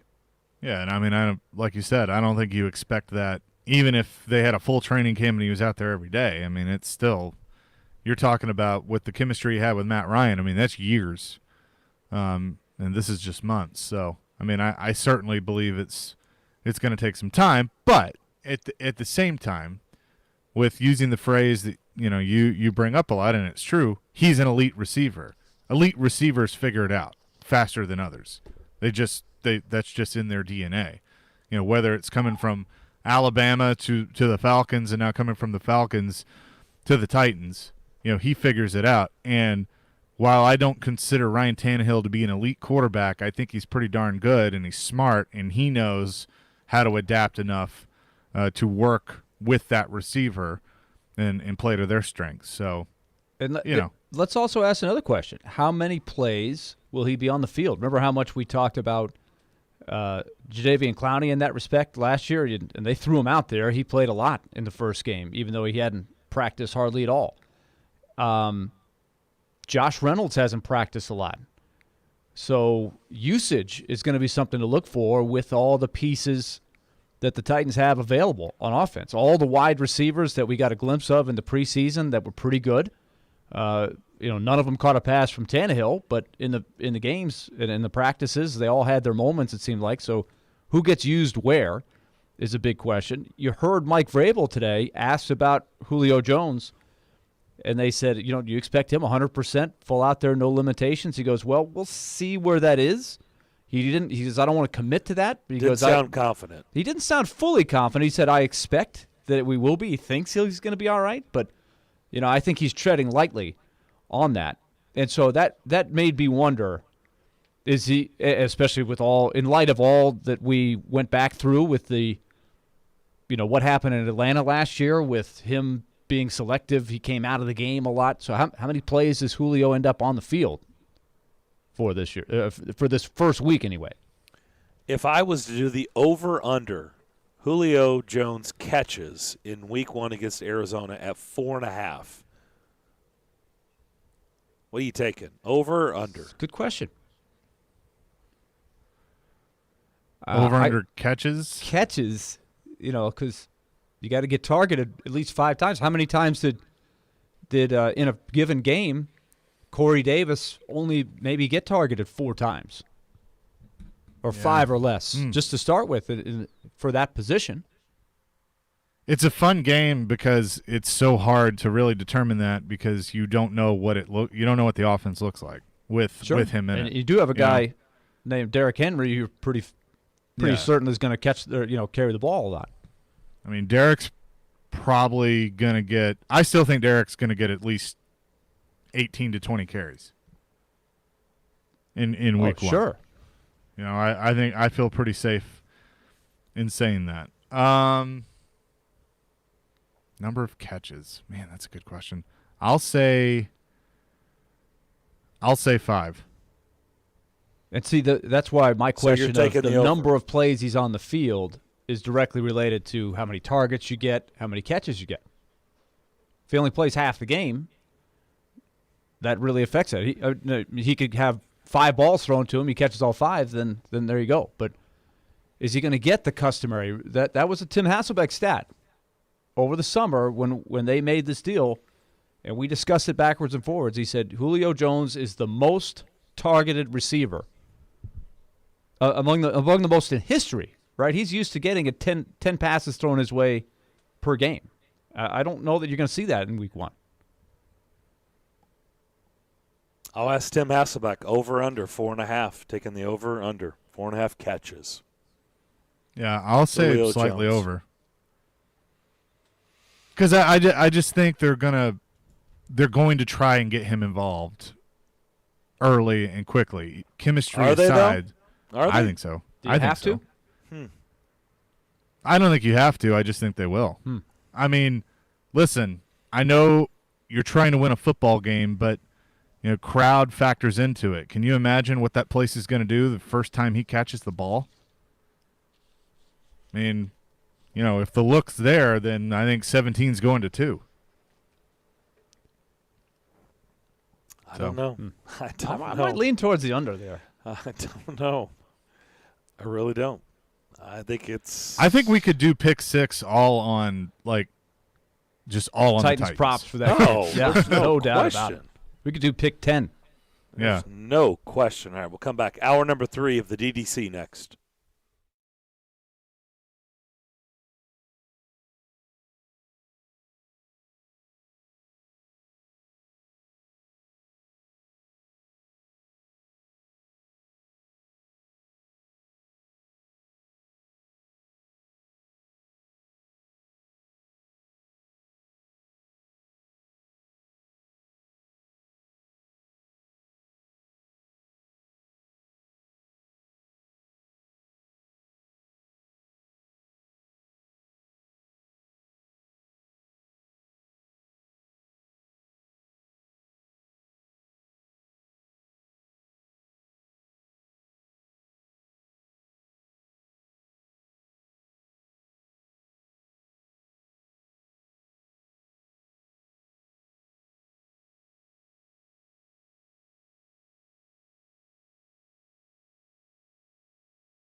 Third hour, Darren, Daunic, and Chase, presented by Curation CBD. Curation CBD products curated for life. Go to theGameNashville.com/deals. That's where you need to be. That's where you get Nashville's best deals. You can save with cash with a purchase of a $10 gift card for Retro Snow for only $5. Maddox would love that. Nashville's original shaved ice truck, bringing back snowballs with creativity and pure cane sugar, dreaming up new flavor combinations and adding fresh, delicious toppings. That's what makes Retro Snow Nashville's original shaved ice truck. Go visit their first ever permanent location in the nations. That's at 806 51st Avenue North. That's open Friday from 4 to 7 p.m. and Saturday and Sunday from 2 p.m. until 7 o'clock. Check out Retro Snow's truck schedule at retrosnowtruck.com. Other deals right now on Nashville's best deals: half off a $50 gift card at Fat Cat Slim's, half off a $25 gift card for Joyland in East Nashville. You can get your deals now while the supplies last at theGameNashville.com/deals. All right, something else. We played you Mike Vrabel.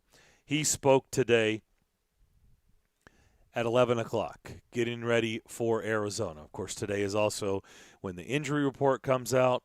They also had some news earlier today involving their roster. And so, that being said, one of the things, and I should say they activated two offensive linemen. One, their center, Ben Jones, and their guard, Nate Davis. They activated them from the reserve COVID-19 list, but he really was speaking about non-committal about things. It was kind of like about Julio Jones, and right tackle was also wait and see. I couldn't hear the entire question. The question askers were more in the background. That is the one thing with him actually being in the meeting room, doing the press conference with the people live. You don't hear the question like you do on the Zoom that we were accustomed to, so you had to listen closely. But I think it was Paul Kuharski was asking about a rotation potentially at right tackle, and he certainly didn't say, what are you talking about rotation? Like, we know in the NFL, your five that start, generally speaking, are your five for the game. You don't rotate offensive linemen in the NFL. You rotate defensive linemen. You rotate wide receivers, all of that stuff. But your five offensive linemen, generally speaking, do not shuffle unless there's an injury. So Mike Vrabel, so I guess somewhere in here, Paul must be on to something, heard something, and thought enough to ask Mike Vrabel about it, see what kind of answer he got. He certainly didn't get we don't rotate offensive linemen. He kind of said, hey, we'll put the best players out there. I'm not saying we're going to do that or not do that. He really danced around it a lot without even mentioning who would be in the rotation. It's obviously Quesenberry is going to be in there. He did mention that Lamb and Sombrero, two guys that were sort of signed and brought back to maybe compete for that job, are not ready physically to do everything yet, is what he basically said. So that leaves you with Quesenberry and I guess Radens, who had his issues in the preseason a lot. So is that the two, or is there another guy I'm missing here? It's Quesenberry. He can use terms like rotation, or you can ask about rotation all you want. I mean, I think it's Quesenberry because they know him and they trust him. Quesenberry, even though I believe if Sambrilo was healthy, he would be the starting right tackle. That's what I believe. Because I thought it was going to be Lamb. We're all over the place. I love this. Here's why I think it was Sambrilo. So you don't believe the rotation thing. You think it just Quesenberry will play right tackle. No, and it's based on a point you made earlier. I mean, you don't rotate offensive linesmen. But why? So why was the question asked, and why did he answer it that way? If there wasn't something to that, that's just what that was my thought. And I get that. I mean, I think it's a valid question that was asked. But he never shows his hand. So he may just if the person asking the question, if it was Paul, so if Paul asking the question uses the word rotation, Vrabel's going to ask it or going to answer it with that word because he doesn't have to give any more information than he wants to. I mean, that's a Vrabel way of answering a question. If you ask him that, he's going to answer it the way you asked it. So I think But it's you didn't think Quesenberry. something was up with the way he answered that? No, but I need to see my- I need to see the injury report. My too. spider senses were tingling when he was answering. I was like, wait a minute. They don't trust Dylan Radens, Willie. I don't there's see how no that question. Can, There's I don't no see question how, about that. But if you felt like for a certain running play, if he was just the more powerful fire out and just block the guy in front of you, is that, are they going to try to put him in a package of plays to succeed on certain downs and distances? I'm just wondering if there's a little creativity to this. Did David Quesenberry do a good job at left tackle last year? At left tackle, yeah, pretty good. Okay. That's all I need. You put him on the right side, you trust him. Okay. I mean, if he is the healthiest and he's earned your trust like he did last year, he's the guy. I don't need a rotation. Feels like a safer bet with Quesenberry. Be a good way to That put it. that was my thinking all week, and I didn't think much of it until that answer today. That just got me wondering. So, Darren, why did you think Lamb? I'm curious on that. I just think that's why they brought him in. I kind of felt like they brought him in to win that job.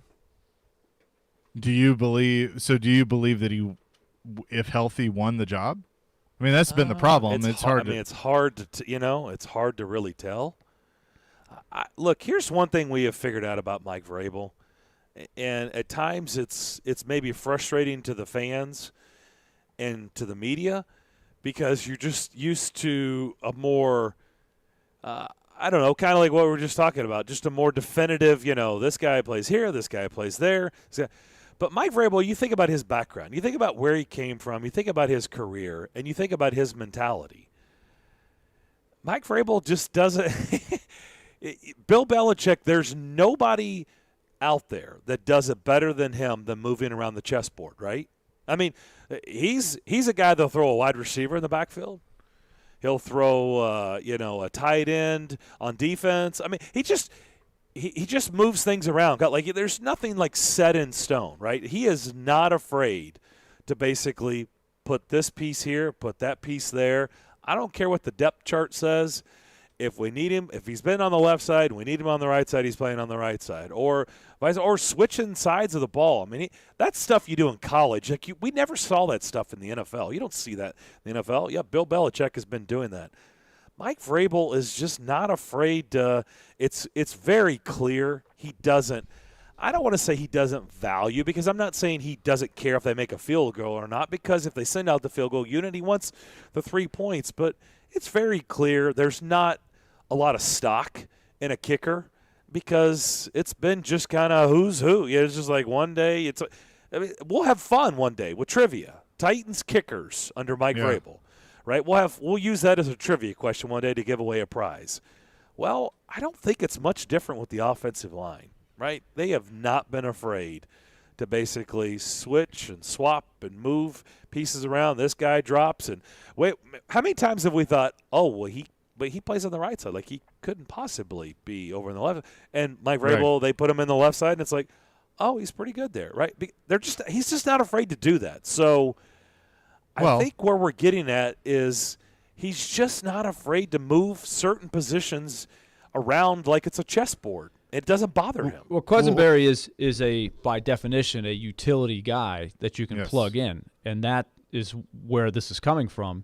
I don't think that they planned on him being your everyday right tackle, and I still don't know if they're looking at him that way because then you lose him in that wild card being able to plug him in. But they wanted to be like Dennis Kelly. Yeah, but were any of us predicting he'd be the left tackle? We all thought. He was about the fourth guy that they. Well, yeah, but remember when we all thought Dennis Kelly was the sure thing, and it wasn't Dennis Kelly? Remember that? Last year, at one point in the season, right? They didn't move him over because they didn't move him over. They didn't make the switch, right? Yeah. They kept him at right tackle. But just kept him over there. Well, but they used. You want to do another trivia? You want to use another trivia question? How many guys? Well, they put Sombraio in there, and then he tore his ACL, and then it was Quesenberry. It was those. It was Lawan. I thought there were four. I thought there was another guy in there too. I'm trying to remember, but they never did move the guy over. Wasn't there a fourth? But let's while we try to figure that out, Darren, just to build on your point, I think you're right. I think what Mike Vrabel has done very successfully is he finds those blood and guts, blue collar, replacement level players that he builds a trust with and they earn his trust. Quisenberry is one. Yes. Cam Batson is one. You go right down the list. A lot of those guys who are borderline practice squad, they do anything to stay on the roster. They learn the system, multiple positions. You can plug them in there.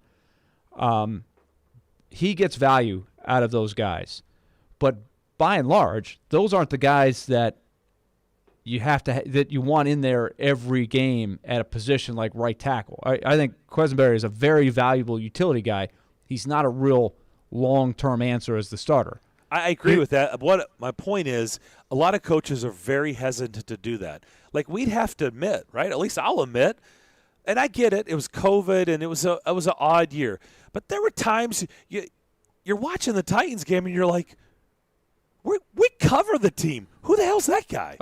Who's the guy with the long hair? Who is that guy? DeZubnar. I mean, right, it's like, who are these guys? But he's not afraid to do that. Other coaches, I think, are hesitant unless they're absolutely forced. It's like he's the only person left. It's like in the movie Hoosiers, like, don't got to put shoot. Ollie in. Right? Yeah. Well, no, not even Ollie. It was it Ollie? They said don't shoot unless you're absolutely wide open. No, that was the guy in the middle. The guy whose dad was the pastor. Yes, correct. And he always prayed.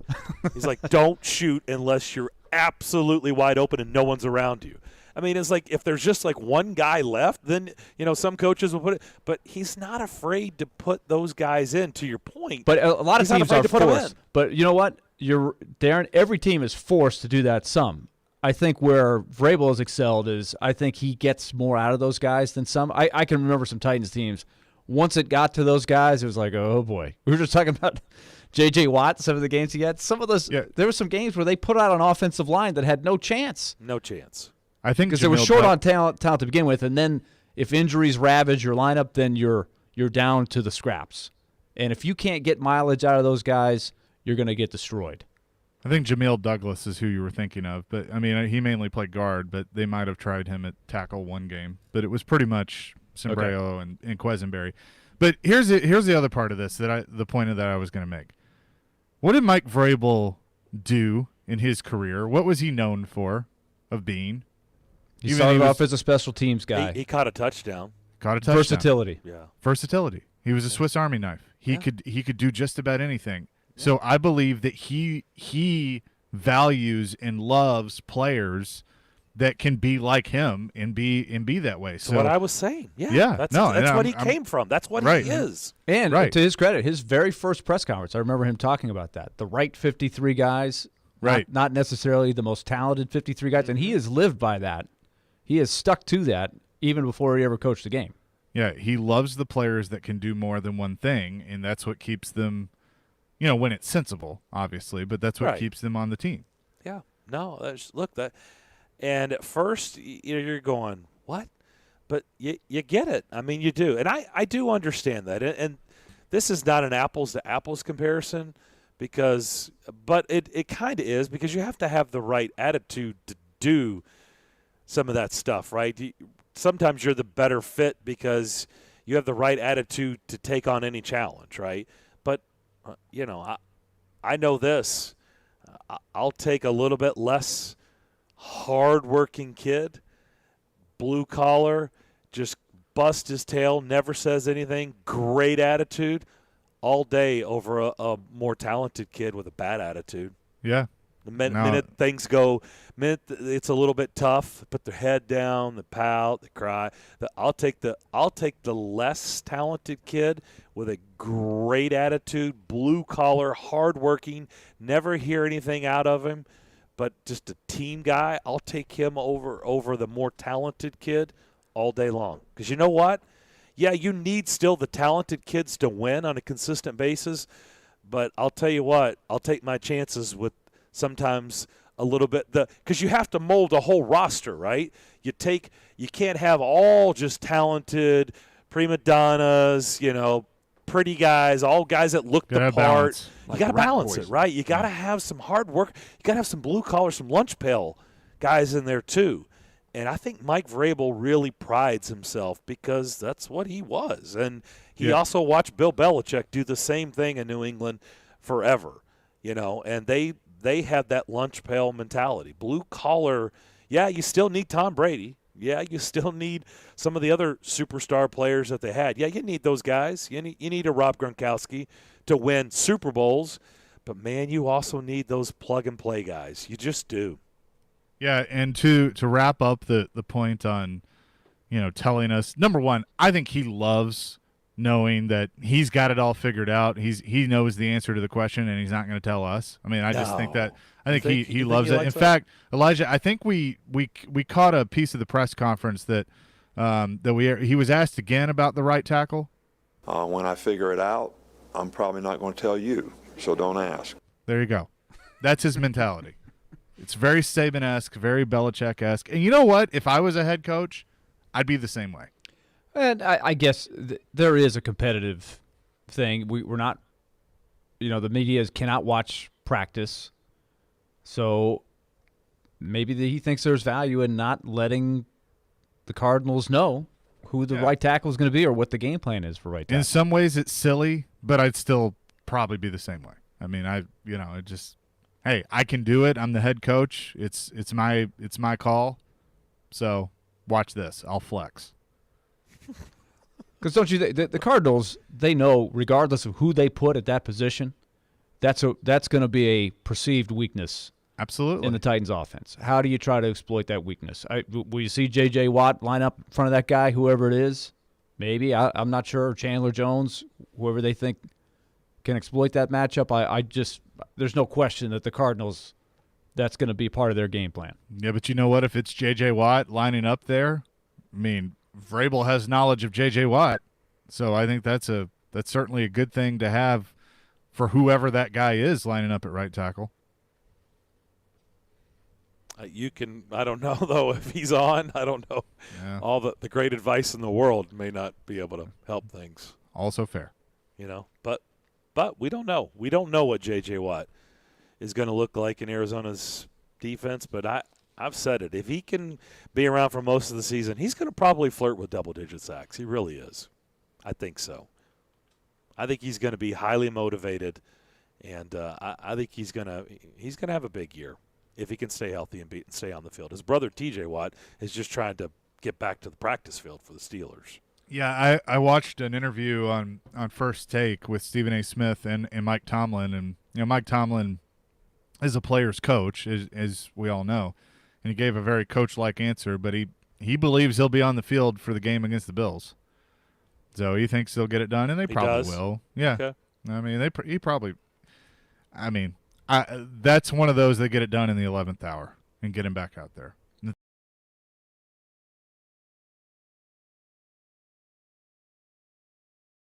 Talk to the folks out there that are ready for some tailgating action. Yeah, let's fire up those tailgates. The NFL is back, and boy, you'll be doing that on Sunday over at Nissan Stadium. Get in on all the action before opening night kicks off with DraftKings Sportsbook, the official sports betting partner of the NFL.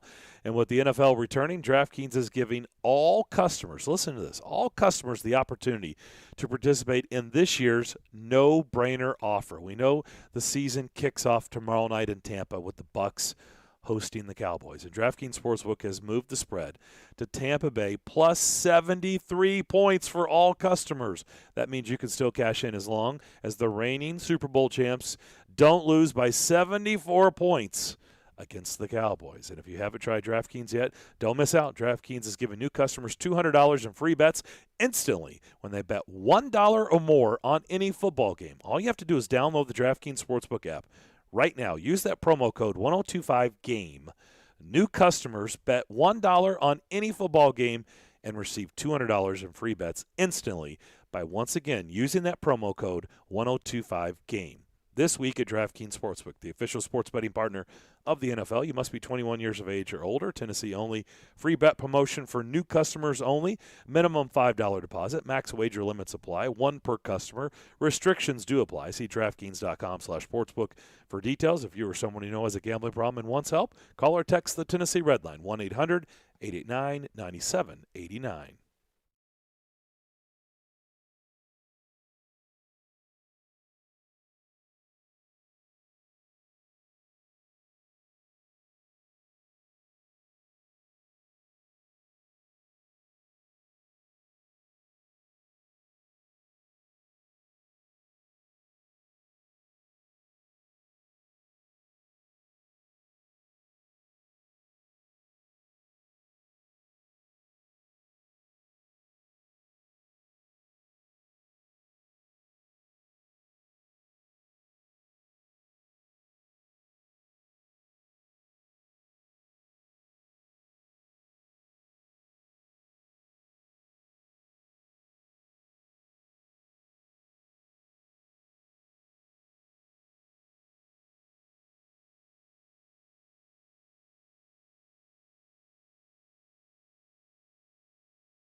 We'll have Tim Hasselbeck here in a couple of minutes. We'll be ready for him. Back here on Darren, Daunic, and Chase, presented by Curation CBD. Curation CBD, products curated for life.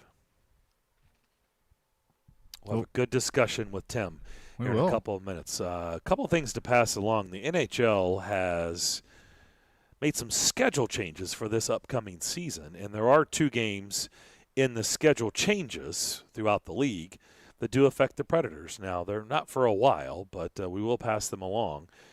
The Sharks, not the Sharps, the Sharks, Willie, were coming to Nashville on April 14th. It's now scheduled for April 12th at 7 o'clock. So the Sharks from San Jose, not from Vegas, the Sharps, they will come here on April 12th instead of the 14th. That'll be a 7 o'clock game at Bridgestone Arena. And on also the Edmonton Oilers were scheduled to be here on April 12th. They're going to flop, and they'll now be April 14th. So I guess that's the best way to just know San Jose, Edmonton, they've just basically switched dates. Yeah. Okay. Mark your calendar accordingly for the arrival of Connor McDavid. I mean, I already had plans in place, but whatever. NHL, go ahead and I was going to say I haven't change it. I haven't thought ahead for 2 weeks from now, let alone April. You didn't. Yeah. You didn't have something on the docket for April 12th? I'm sure I do, but I just haven't looked. I just want to let you know I was so inspired by your speech on your vacation on how you were such a team player with your family. Big sacrifices. The sacrifices you're willing to make for Mahoney because he wanted to go to some Major League Baseball games, you sacrificed your time to then join him in those Major League games. I was so inspired by that. We got tickets to Blake Shelton tomorrow night, and I'm such a team player. I just said, you know what? I think for this one, I'm going to stay home and I'm going to watch Maddox. He's at school the next day. You go enjoy yourself with a friend. And I'm going to sacrifice. I'll watch him, put him to bed, and I'll make the sacrifice at home. You go enjoy Blake Shelton at Bridgestone Arena, and I'll watch the Cowboys and the Bucks. So I was inspired by that. Husband of the year, right? Yeah, there. honestly, I mean, dad and husband of the year, right? Yeah, I mean, who does that? I did. I just did that. Got to do what you got to do. No, you go with a friend, go have fun, and I'll sacrifice. The more I've thought about it, I'll sacrifice. I'll stay here, and I'll watch the Bucks and the Cowboys, and I'll put Maddox to bed. Yeah. I thought it was – but I just want you to know I was inspired by your efforts on vacation, and I felt the need to do the same thing. Way to fall on the grenade there. I know. I mean, look, I'm not looking for a lot of praise, but I just wanted to throw that out there, you know. But I did do that. And, you know, I'm okay with it. I'm okay with it. I feel like I'm doing the right thing, you know. Just want to help out things here at home. I'm just glad I can be the inspiration to you, Darren, that I've always tried to be. Thank you for that. Yeah. You know, I don't think I wouldn't have done it. I wouldn't have done it, but I thought, you know what? Willie was willing to sacrifice and go to a Mets game with Mahoney and a Phillies game with Mahoney. Why can't I sacrifice Blake Shelton and stay home with my kid and put him to bed and get him ready for, you know, so he can get a good night's sleep for school on Friday, and, you know, and I'll just sit around and flip through the TV and see what's on. I'm just wondering if this is the game you want to play that card for, though. I mean, it's the kickoff, Cowboys, and it's the Cowboys. I mean, and there's a pretty good promo going on DraftKings. I may, have some a little action too. I mean, I'm just saying. What's the line? 7.5. Or they've also got a promo out there where you get Tampa Bay plus 73. See, that's a good one too. That's called free money. Plus 73? You can middle that bad boy. Wow, you can't get that stuff from anywhere else, folks. Only on Darren, Daunic, and Chase. I know there's a betting show on Fridays during the 6 o'clock hour, but I bet even they haven't brought that up. DDC exclusive. How about that? It's called The Money Line. Airs every Friday at 6. Thank you. Thank you for that promo. Put that on a tee. You knocked it out. But, boy, you can't even get that stuff on the Money Line. By the way, I my lock of the week last week, I hit that and felt pretty good about it. Georgia. What was your lock? Georgia. I was all on Georgia. You were. I was hot to trot about Georgia. And it wasn't easy. It wasn't easy, but dub is a dub. So the question that I have for that game is, are the offenses a little overrated? Or are those two defenses just that good? I mean, the offenses couldn't do anything in that game. Yeah, I mean, Georgia didn't have an offensive touchdown. And also, I had this vision of Uyangalele, and he passed for like 500 yards in that game against Notre Dame. It was a great game when he got to play last year. He Clark ran Lee up and down just the texted field. in and said, thanks for bringing that up. Well, Notre Dame did win the game, but those two defensive line units are number 1 and 2 in the country, according to Phil Steele, coming into this year. So the line, at least, as I say, for both teams is pretty nasty. The trenches are quite important. Quite important. If you're winning those battles, then good things tend to happen. So maybe there's your answer. Maybe those defenses are just that good. But, boy, those are two good offenses to not have an – if you would have told me an offensive touchdown will not happen in that game, boy, I would have lost some money on that one. So would I. I think it's an interest once we get Tim. I know he's just wrapping up some TV things. Once we get him on. He has been on TV all day. Your question about at least the Clemson offense, because of his work with the ACC network, I'd be curious of his answer. What game did he have last week? Do we know? I knew you were going to ask me that. He had a couple. He did a couple of different games. Which is why he wasn't with us last week, because he had a couple of games. Yeah. I don't know off the top of my head. We'll have to ask him. I think we're getting him right now, so we can start there because he is doing a lot of college this year, and of course he is also our NFL expert. Yes, he is. He covers a lot of different ground. He does, which is what we love about him, as he's been on with us since the beginning of. Okay, so he had USF at NC State on Thursday. Snoozer. Yep. So he did that one. The Fighting Vince Ferraras. Yes. And then. Well, let's find out. Let's ask him. Let's instead ask of me him. killing time. Let's get it from the horse's mouth. Tim, what games did you have? So you had USF and NC State. That was a snoozer. That was a blowout. Hopefully and what was the other game? Okay, so the other game was better than the other game that you were probably watching, because you watched a 10-3 game where the only touchdown scored was on, the defensive side of the ball. Yep. And I had Northern Illinois, the Huskies, with Rocky Lombardi going down to Atlanta to upset Georgia Tech by going for 2 with 30 seconds left in the win. So listen, it's a little bit like you just name brand shopping. That's all you were doing on Saturday night, Darren. I was. You just name brand shopping. Instead of being like, you know what? Who could I watch that would give me the most entertainment of like just an awesome game? And that would have been Northern Illinois at Georgia Tech. You're right. I tend to put on the polo. I could have worn a Knights of the Round Table, but instead I wore a polo. You're right. That's a good point. Could have. So is Georgia Tech bad, or is Northern Illinois a lot better than they were the last couple of years? You mean because they went 0-6 last year? Yes. And you mean that? Look, Georgia Tech had better athletes than Northern Illinois. That's not a surprise. Georgia Tech, even with the type of school that it is and things like that, because you are in Atlanta and they're trying to sell that there, they've got good athletes on their roster. So their quarterback didn't play well, and I think sometimes what happens when you get, I think they were 19-point favorites. Yeah, they were. And I think part of what happens is like if these teams that are supposed to get beat, if they start hanging on and you give them life, they kind of see the hope, and then the team that's supposed to win all of a sudden starts getting a little nervous. And I think part of that can play into the equation. But yeah, that's a really disappointing loss for Georgia Tech. That's year 300 Jeff Collins there. That's a game that shouldn't happen. Yeah. Before we get into the NFL, so the other one we were talking about before we brought you up was just no offensive touchdowns or a touchdown, period, on offense in the Georgia-Clemson game, and we would have lost money if that was a prop out there that that there wouldn't have been an offensive touchdown. So is that I know we just talked about Georgia and Clemson's defense, both really good, but are they that good? Is Clemson going to struggle on offense this year, or was that just going up against a highly touted defense in Georgia?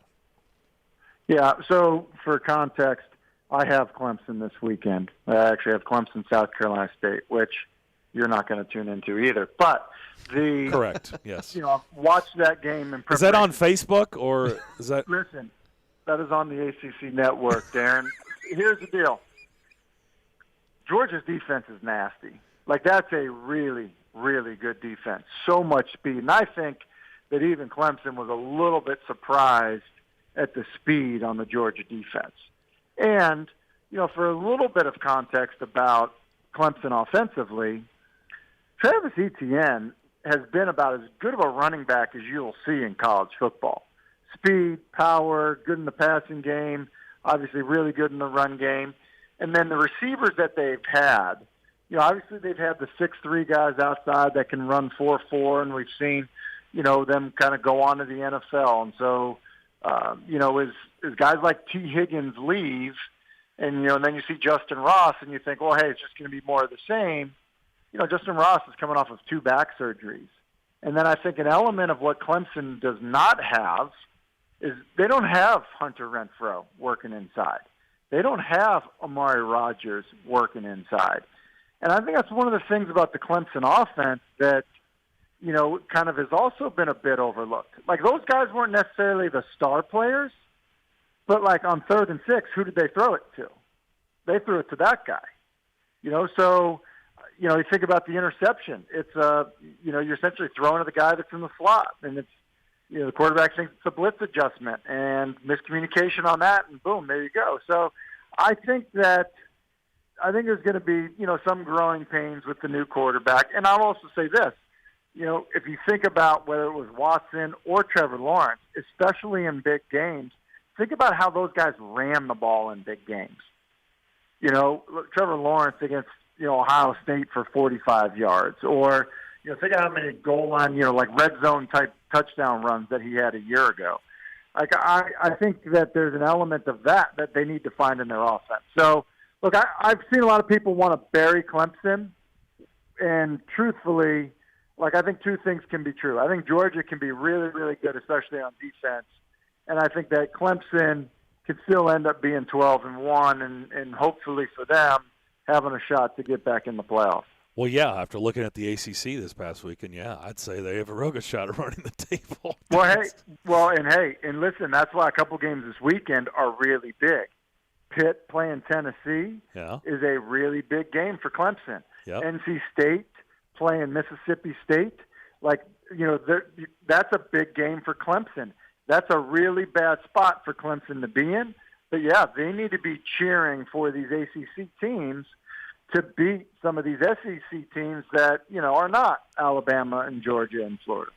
So, in all seriousness, how can I support you? Because I'm looking through my program guide, and I've got Big Ten Network, I've got SEC Network, I've got Pac-12 Network. I don't have the ACC Network. How do you get that? What do I need to do? Can you hook me up? I think you need to stop being on YouTube TV or. People are cutting cords and stuff. You need to be adding services, Darren. Like, that's what you need to be doing. So I got it. I got it right here, Tim, on my service. It's here now. Do you really? Yeah, I do. But when Tim called me and said, "Hey, you think I should do this and think I should take this ACC network gig?" I said yes, and I immediately called my provider and got it on there because he was hedging on waiting for your answer. He wasn't sure well, what and to do. I have to. I'm going to support my best friend. And what he does. Did he give you a secret code to get the ACC network? I can't tell you that. It's a secret. Yes, we can't tell you that. But what I will tell you in all seriousness, there's been a huge discussion about this, and I'm certainly not an expert about it. But been a lot of talk about a deal coming together with Comcast and the ACC network. And I can just tell you, like, I have games on my schedule that I know are on the ACC network. Like, Notre Dame at Virginia Tech. I think it's October 9th. Like that's a big game, and so I think I think it's a game, especially if Virginia Tech is as good as they might be. That'd be a game that people want to see. So listen, right? I mean that's how it goes. I just flipped over right now, and Tim's on because Okay. they're showing South Florida NC State. There you go. Look at that. I threw this out earlier, Tim, and I said I would save it for you to get you to weigh in. If we were doing a prop bet on Julio Jones catches for this weekend against Arizona, and I had the over/under at 4.5, are you taking the over or are you taking the under, and why? I've talked to you guys a lot about this. The most targeted wide receiver ever per game is Julio Jones in the history of the NFL. Gets the ball thrown to him 10 times a game. Okay? So he's never played in an offense like this. He's never been in the role that he's in. So I don't think that holds up. And so with that being said, and, just being with a new quarterback and all of that stuff, I'm going to take the under. Ooh. Okay.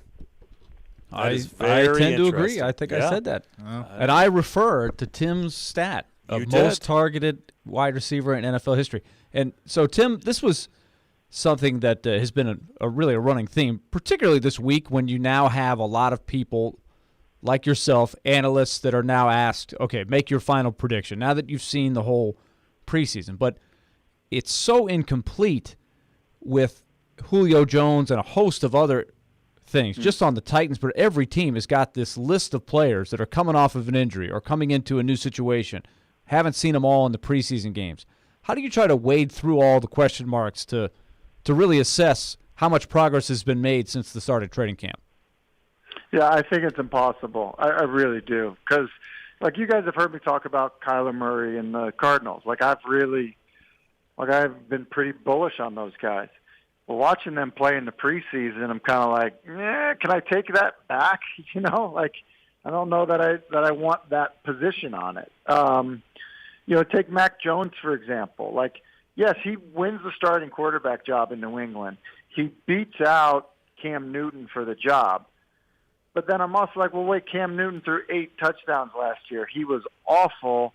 And by the way, Mac Jones' starting receivers are Nelson Aguilar and Jacoby Myers. Are they really going to be that good? Maybe they look good in the preseason, but are they really going to be that good in the regular season? So I think it's impossible because, the discrepancy that you will get in terms of talent when some teams are playing their starters and others are not is really significant. And I think it's just a different game when you get into the regular season in terms of game planning and things like that. So, take the Titans, for example. We watched, more, Logan Woodside and Matt Barkley than, we probably will see all season long over 17 games. So I just don't know how you're really evaluating, what the team is going to look like when, the quarterback could, who you weren't watching play could end up having a MVP caliber season. On top of that, there's a lot of teams like the Titans who haven't even gotten the guys out there to practice together very much, let alone not playing in the preseason games.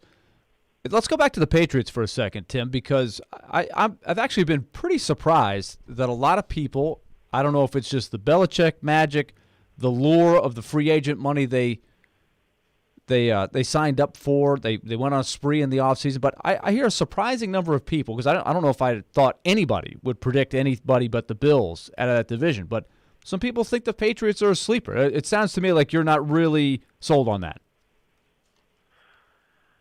Not really. Look, I think Belichick is a phenomenal coach. I think that team will be ready. I was on Get Up this morning, and Dan Orlovsky was saying that he thinks they had to rank his top 5 offenses, and New England was number 5. How? I mean, that's what I'm saying. Look, New England at 5, and ahead of Green Bay, who's got a Pro Bowl running back and a great scheme and, one of the best quarterbacks to ever play, and Devontae Adams. And, I'm like, New England? And then if you say, well, New England's got a good O-line and they're going to run the football and, we like their scheme and that, they got a good, good quarterback. I'd be like, and this is what I said on the show, like, well, how about the Titans? Like anything you would want to sell me about the New England Patriots, I would basically tell you could say the same thing offensively about the Titans, only they're better. Like, for example, they were actually making the argument that better. the Patriots were better than the Titans on offense? He was saying a top 5 offense. Oh, yeah. I watched it this Yeah, morning. Good grief. Yeah, the Chiefs, the Bucks, the Bills, the Browns, and the Patriots. Yeah, and so here's the deal. The Titans are better than New England offensively. Think about it. They're going to be able to run the ball just as well as New England's going to run the ball. I trust the Titans quarterback more than I trust Mac Jones, no matter how excited anybody is about him. Ryan's certainly a better runner. Like, there's any question about that. In fact, he's been as good at second reaction plays over the last 2 years as anyone that's played. And, oh, by the way, his 2 starting wide receivers are A.J. Brown, who's a true number 1 in the NFL, and Julio Jones, who's been a true number 1 in the NFL, not Nelson Aguilar and Jacoby Myers. So, yeah, that's how – so like, I'm just using that to kind of, echo what you're saying, Willie, in that, man, yeah, a lot of people are fired up about New England, and I still think there's a fair amount of legitimate things to be concerned about. Yeah, Can you even say the Titans are better than the Browns offense? Yeah, I think you can. Now, I would say that, like, the Browns seem to have this balance that is really intriguing to people.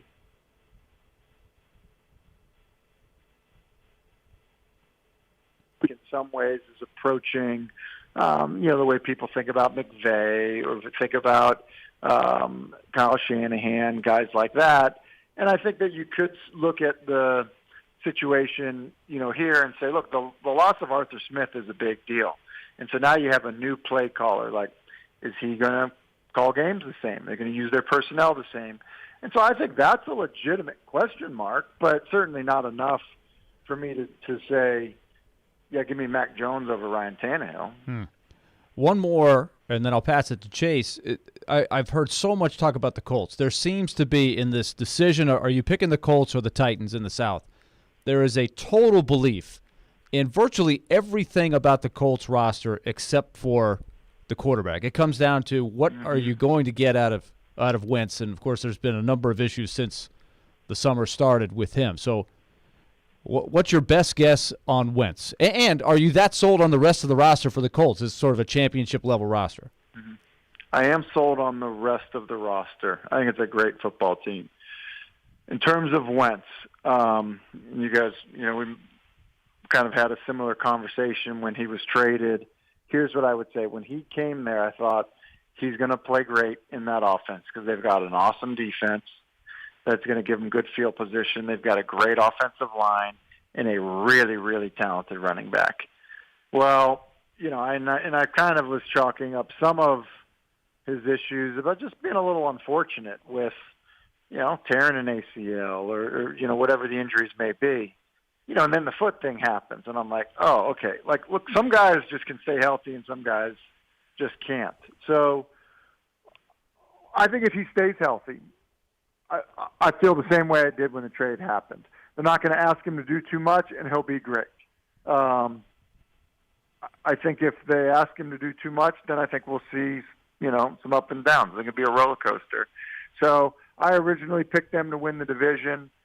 I probably, feel less secure about it with how training camp has gone for them.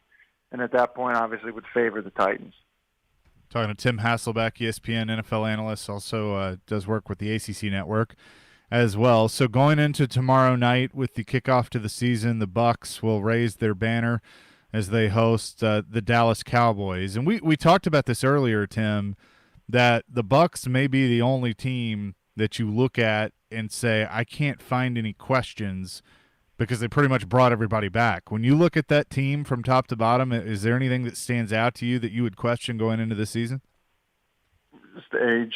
It's the only thing I just say, you know what, they've got some guys that have, obviously a year older, and they had some veteran players as it was. And so, and that's just, that's beyond Brady, right? I mean, you can say the same thing about Gronk, who will be a, important part to what they do, or even, and there's certainly a belief, and I said this morning on TV, there is a belief down there by some of those coaches that, like, they feel like when they're running practices, they look like Pro Bowl practices from the standpoint of, like, these are Pro Bowl players across the board on both sides of the ball, up and down, segments of the defense and offense. And there are coaches that even believe that Brady going to have a career year. They kind of talked about it, and Coach went and kind of looked it up and was like, 2,000 touchdowns, that might be hard. But guess what? His next best touchdown output on a season in his career was last year when he threw 40. And he was working out last offseason at local high schools because of COVID with players he'd never worked with before. Now some continuities, guys playing together, the confidence of playing together. I think Brady could end up literally playing nearly as well as he's ever played, which is wild to think. And then on the other side of that, brace yourself, listeners. Here comes the Cowboys question. What needs to be what in your mind is a realistic expectation for Dak? He hasn't played in the preseason. There are concerns with the shoulders. We know about the leg injury that ended his season last year. There's a lot with Dak. So what would you expect tomorrow night out of him? I would expect to see a little bit of rust. That being said, I think Dak's going to have a very good year. I think it won't be fair to him to evaluate him, over aggressively on, 1 week after obviously the stuff that you mentioned about leg injury and then missing some time with the shoulder injury in training camp. So, but I think Dak as a player is who we've seen him be throughout his career. I think he's a really good, efficient quarterback. He's good enough to win a Super Bowl at the quarterback position. Their challenge is defensively. I don't think they're that good, and I think it's going to be hard for them to hold up. Dallas, in my estimation, probably ends up being a top 10 offense this season, and that will be in large part to Dak playing really well, which I think he will, even if we don't see a ton of it, Thursday night. I'm not going to say high on, but I'm optimistic about the Bengals. Not to make the playoffs necessarily. I just think they're going to be much improved. They open against Minnesota, and I'm not high on Minnesota this year. What's kind of your thought on Joe Burrow coming back for a second year, coming off the ACL, and trying to lead the Bengals as they continue to improve? I'm interested to kind of see how he moves around. Anybody that watched him play at LSU knows he made a ton of second reaction plays. And so even though he's not a, running quarterback, he's he's slippery. He's hard to get down. And, now he's lugging around a knee brace. What does he look like escaping? I think he's a creator of offense. And so, if he doesn't have the ability to do that, or he's just a little bit less elusive, I'm interested to see what that does to his game. And then, the other aspect of it is that I think that's a really good division. I mean, top to bottom, it might be the best if it's not, the NFC West, I would have it as the AFC North. Fantasy football question on the way out the door. Can I do that? No, yeah. Let's go. So I've got Devontae Adams and Allen Robinson as my two receivers. So we have two flex. Okay, and Can you pick two for me of this group for my flex, okay? So two receivers in Tampa, Chris Godwin and Antonio Brown, so they'll be Thursday night. Javonte Williams, the running back in Denver, A.J. Green out in Arizona, and Jalen Reagor. Could you pick two for me of that group? Which ones do you feel the best about? You said Godwin and Brown. Mm-hmm. All right, so I'm taking Godwin. Okay. I think he's likely to score a touchdown. And then, it's probably not going to be Rieger. Probably going to be, say, Antonio Gibson you had? Well, Gibson is one of my starting running backs. No, it was Javonte Williams, that running back in Denver, the rookie in Denver. Brown, Williams, yep. A.J. Former Green, and North Rieger. Carolina guy. Yep, that North Carolina guy, yep. I know, that's I the just one. want to feel good about Rieger or A.J. Green. You don't feel good about either one of those two? Okay, so what about Brown or Williams? PPR? Nope, standard. Oh, then I'd probably go on Javonte Williams at that point. Okay. That's what I've got in right now, Godwin and Williams, crazy. but I Here's wasn't what's sure. Crazy. I mean, you're asking lineup stuff, and I've got a draft tonight. I don't know if you saw Adam Schefter's tweet this morning. He's all fired up about, the draft tonight, and you're already asking lineup questions. Yeah. And I'm just trying to get prepared to draft against Schefter and Mort and all these guys that. This is your ESPN league? Just like sitting on information. It's like, come on. I got a draft tonight too.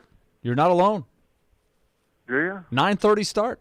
Oh gosh. 10:30 Eastern. We got some guys in our league that's What? Eastern. These are a small group that I've been doing this with since college. Wow. 9:30 start. 9:30 Central Time. Some of these guys, half of these guys are in Eastern Time. They're starting at 10:30. They had family stuff. They had to push it back. What in the world? It just kept getting pushed back and pushed back. We've gone to the brink. Darren will have been asleep for an hour at that point. When it starts. No, you're saying don't text Darren during the draft and say, Darren, who should I take? Should I take this guy? Because he will not respond. He's probably coming back from the batting cages. No, we got point. baseball practice. So Okay. yeah, Well, I got one quick question on the way out, okay? Yeah. And I hope you guys have just touched on it at least at some point during the show. But do we know if it really does help with, burns? Have we confirmed any of this yet? You cut out, Tim. We do need to address this. You guys need to address this. Just listen, because Chase is just out there saving lives on Twitter. Yes. Okay? So Absolutely. So you guys do need to address it. What did he say? He cut out. I didn't hear what Tim said. Okay, well, we need to maybe on the other side fill people in on this because this is a huge thing. Okay. Because Chase is out there, he's helping people, and he's coming up with things that people have never heard of before. These very simple methods. It's like Little House on the Prairie, the town doctor. Very simple methods to actually help people get through with a crisis. Right now, people are Not Googling Little House on the Prairie. Yes. Hey, not all superheroes wear capes. Some people just use their keyboard. Okay? You saw that in a movie. That's a movie quote. Tim, thank you as always. We'll talk to you next week. Happy drafting tonight. See you, fellas. All right. See ya. Tim Hasselbeck from ESPN. Yeah, Love Darren, our I'll fill you in. This was a big thing on Twitter last night. Well, we'll come because we had practice, so I didn't see it. So we've got Ben Arthur to start the final hour, and then when we're done talking Titans with Ben, we'll figure out what's going on Twitter that I've missed. Okay? Okay. All right, fourth and final hour next.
Final hour, Darren, Daunic, and Chase on this Wednesday afternoon. Darren McFarland, that's me, Willie Daunic, and Chase McCabe. Elijah Campbell manning the board at the Game Studios. We now bring in Ben Arthur, who covers the Titans for the Tennessean.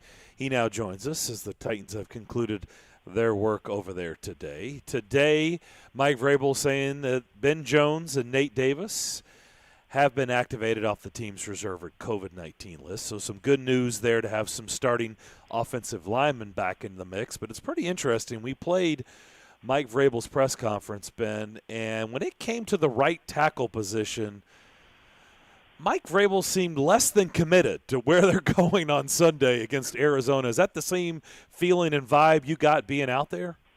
Yeah. At this point, well, first of all, guys, thanks for having me on.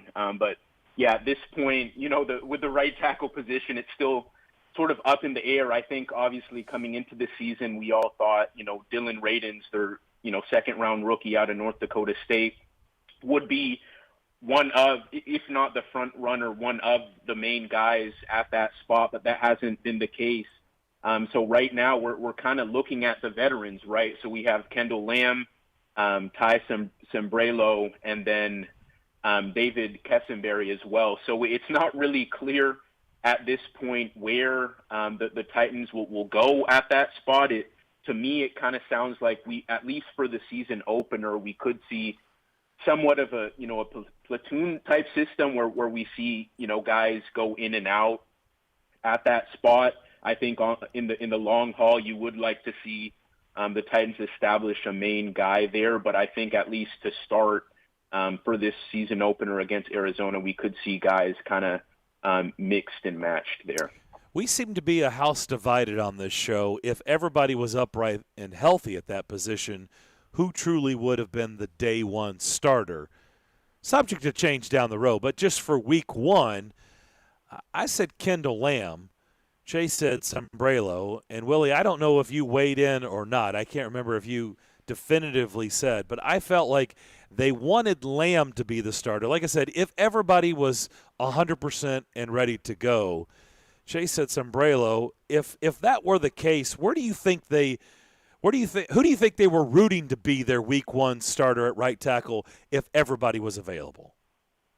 Yeah, I think, to kind of go back to the start of the offseason, right? I think the consensus was that it would have either been Dylan Radins or Kendall Lamb. Kendall Lamb, obviously a veteran, played with the Browns, for a few years, has starting experience for them. And based on, the contract they signed him to, you'd think that, heading into the season, right? Like if Dylan isn't ready, Kendall would be that guy at least to start the season. And so that was kind of my expectation when Dylan, wasn't really panning out at least to start this year. But then Kendall had his own kind of injury issue that he dealt with at the end of, late training camp into the preseason, an injury that he dealt with. And so I think at this point he's still kind of working his way to 100%. So I don't know, maybe he could end up being the guy there, but I know obviously the Titans like Ty Sembrelo there. He's a guy who's, stepped up for them in the past, like with, at the left tackle spot when Taylor Lewan went down last season. So I know they have trust in him. And then, Kessenberry, out of the three guys, the three veterans I mentioned, he's the one who's been most available throughout the summer, training camp and preseason. He's been the guy who hasn't really missed time. So in terms of maybe being ready to go, maybe he's the first up. But I think it's still, kind of as you alluded to, I think it's probably still more of a, a competition at this point. I put our over. I just did our over under on the show. Julio Jones catches in week one against Arizona at 4.5. Willie took the under.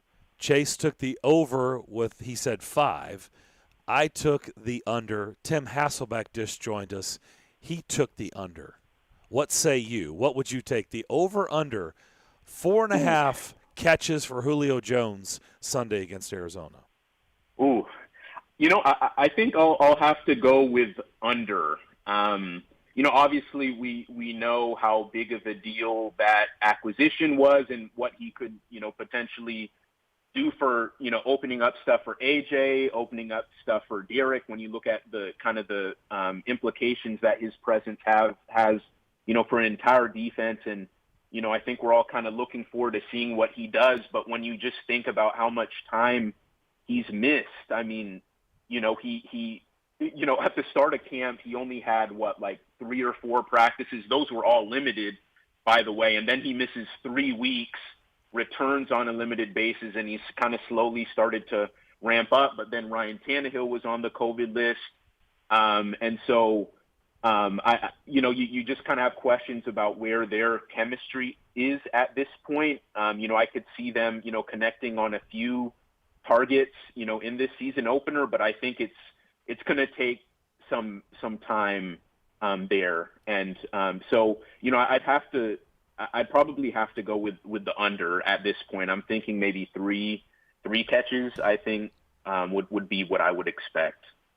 We're talking to Ben Arthur of the Tennessean. He's the beat writer covering the Tennessee Titans, and he joins us here on Darren, Daunic, and Chase. So the big question, or one of the big questions, is the rookies and how the impact that they're going to make for this team. We know Caleb Farley and everything that was related to him in the pre-draft process with his injury and the process that was going to be. They cut a 4th-round pick in Des Fitzpatrick. Now he's on the practice squad. This team clearly needs production out of their rookies. So in your mind, you've been at practice, you've seen it. What are some of the realistic expectations for this rookie class and how quickly they can actually get something out of them? Yeah, well, I think, first of all, I think Elijah Molden at this point, the Nickelback 3rd-round rookie out of Washington, I think right away he's the one most poised to have an immediate impact. I think we all saw, the promise.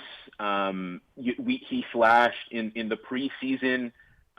He's a very sure tackler. His instincts are great. I think all the coaches and his teammates kind of rave about his instincts.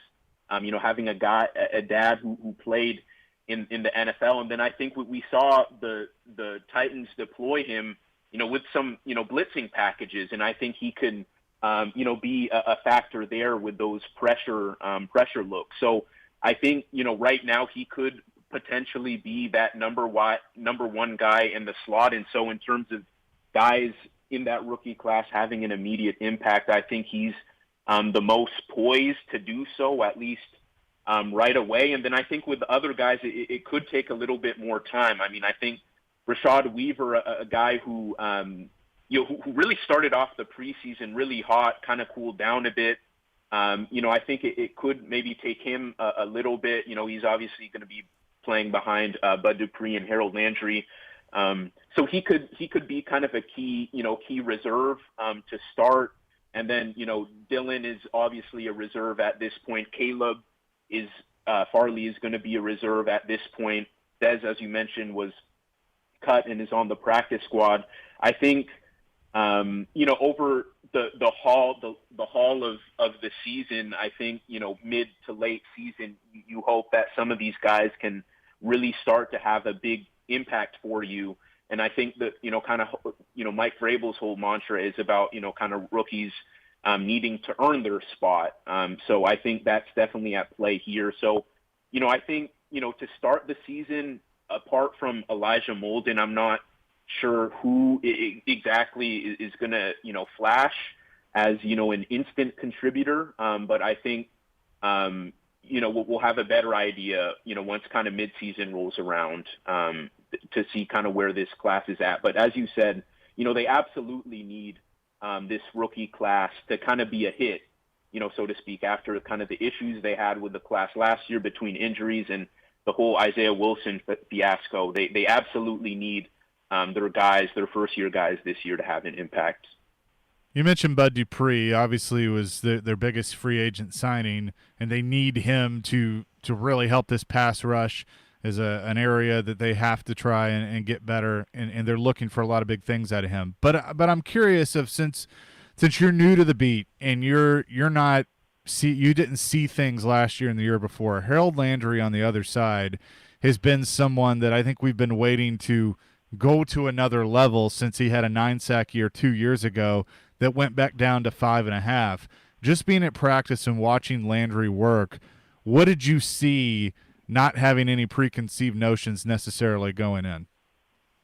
Yeah, I mean, I think he definitely flashed a little bit. I think that the thing with Landry, though, is that, the coaches have been trying to expand his pass rush repertoire. I think, even though I wasn't here, I kind of had a good idea of kind of the rusher he was and based on film and whatnot. He's a speed guy, right? He beats guys off of the edge to get to the quarterback and whatnot. I think, with what Ryan Crow, the new outside linebackers coach this year, some of those other guys, those coaches have kind of been working with Harold to kind of expand his pass rush repertoire. So he's not, just a one-trick pony, so to speak, like, working on those spin moves, looking at how to beat kind of tackles and offensive linemen in different ways. And so I think, throughout the summer, I saw a lot of him like trying new things. So even if he wasn't, flashing, I think, we did see him, really work diligently at kind of those, expanding those pass rush moves. But then, I think when you add, Bud Dupree and then even adding a guy like Daunic Autry inside, I mean, Daunic has been, a disruptive force, from the interior, throughout his, career. And then we obviously know what Bud did in Pittsburgh. I think, those guys drawing more attention. Then, obviously big, Jeff Simmons taking a likely, another huge step this year. I think, the attention those guys are going to get are going to create more opportunities for Landry to, to get to the quarterback and to be a factor, in tackles for loss and whatnot. So Landry is definitely a guy I'm going to have my eyes on this season.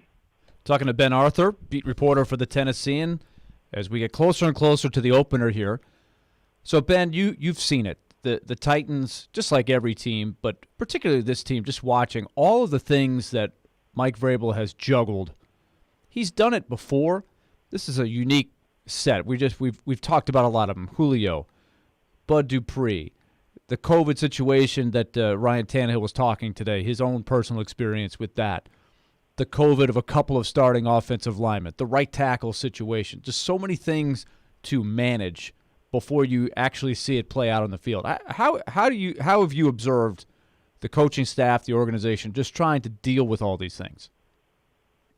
Yeah, I mean, I think for one, I think when the COVID thing did strike, the whole COVID outbreak, a lot of players and coaches too getting placed on, the COVID list, I think, I don't think there was as big of a, panic as maybe that there was last year, because obviously last year it was a new territory, right? I mean, there was no vaccine available, the NFL was still kind of learning how to navigate the whole COVID situation. A lot of what happened with the Titans, who were the first team to have that outbreak last season, kind of dictated, how the NFL's protocols evolved over the course of last year. And so, I think, this year there wasn't, we've seen guys kind of come off the list now, but I don't think there was, at least outwardly, that, to us, the media, they haven't expressed any sort of, panic and what have you. And,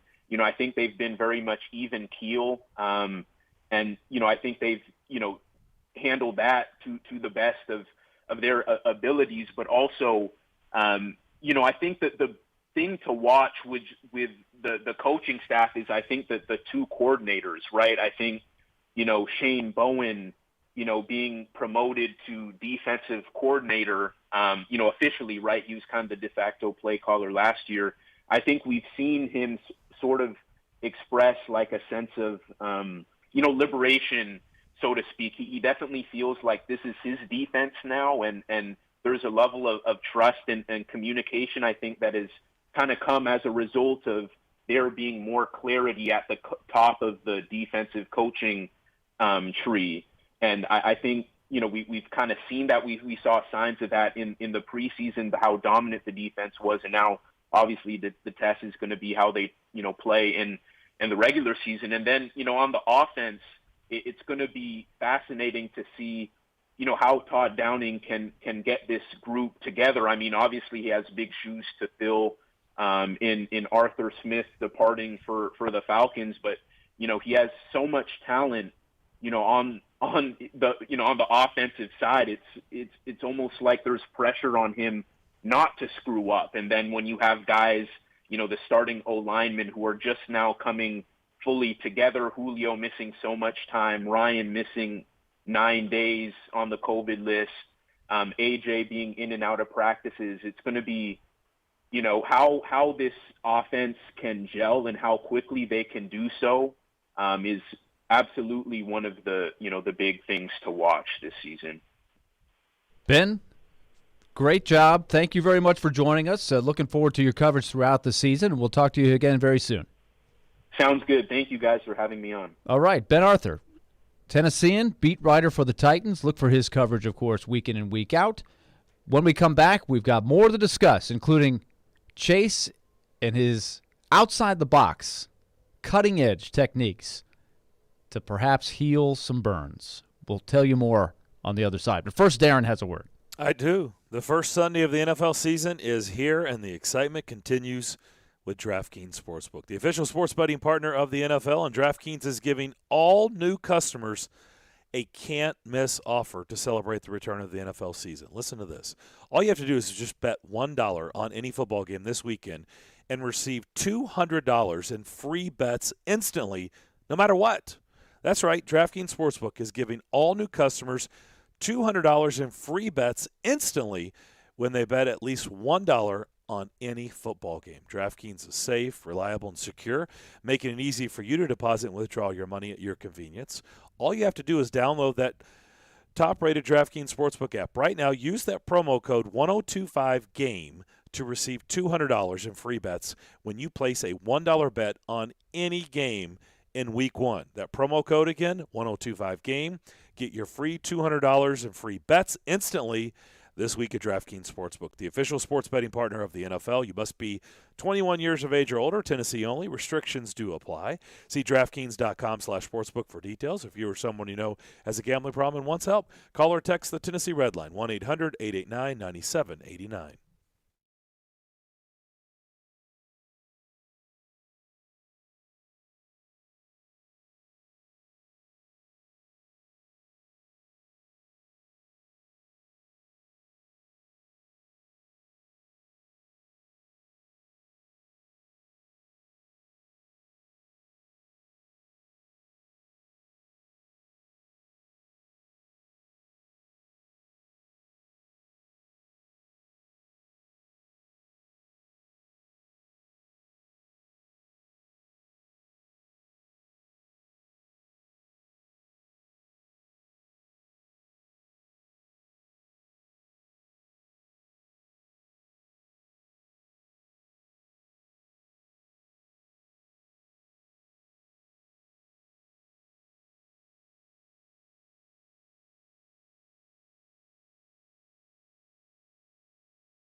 Thank you, Pete. Don't forget, this weekend, the NFL Game of the Week is right here on ESPN 102.5. The Game brought to you by Red Spirits and Wine in Bellevue.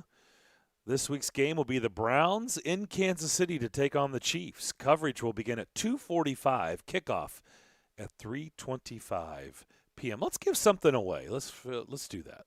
We're feeling a little frisky here today. Let's give you a chance to win a pair of tickets right now to see Santana at First Bank Amphitheater. That's September 29th.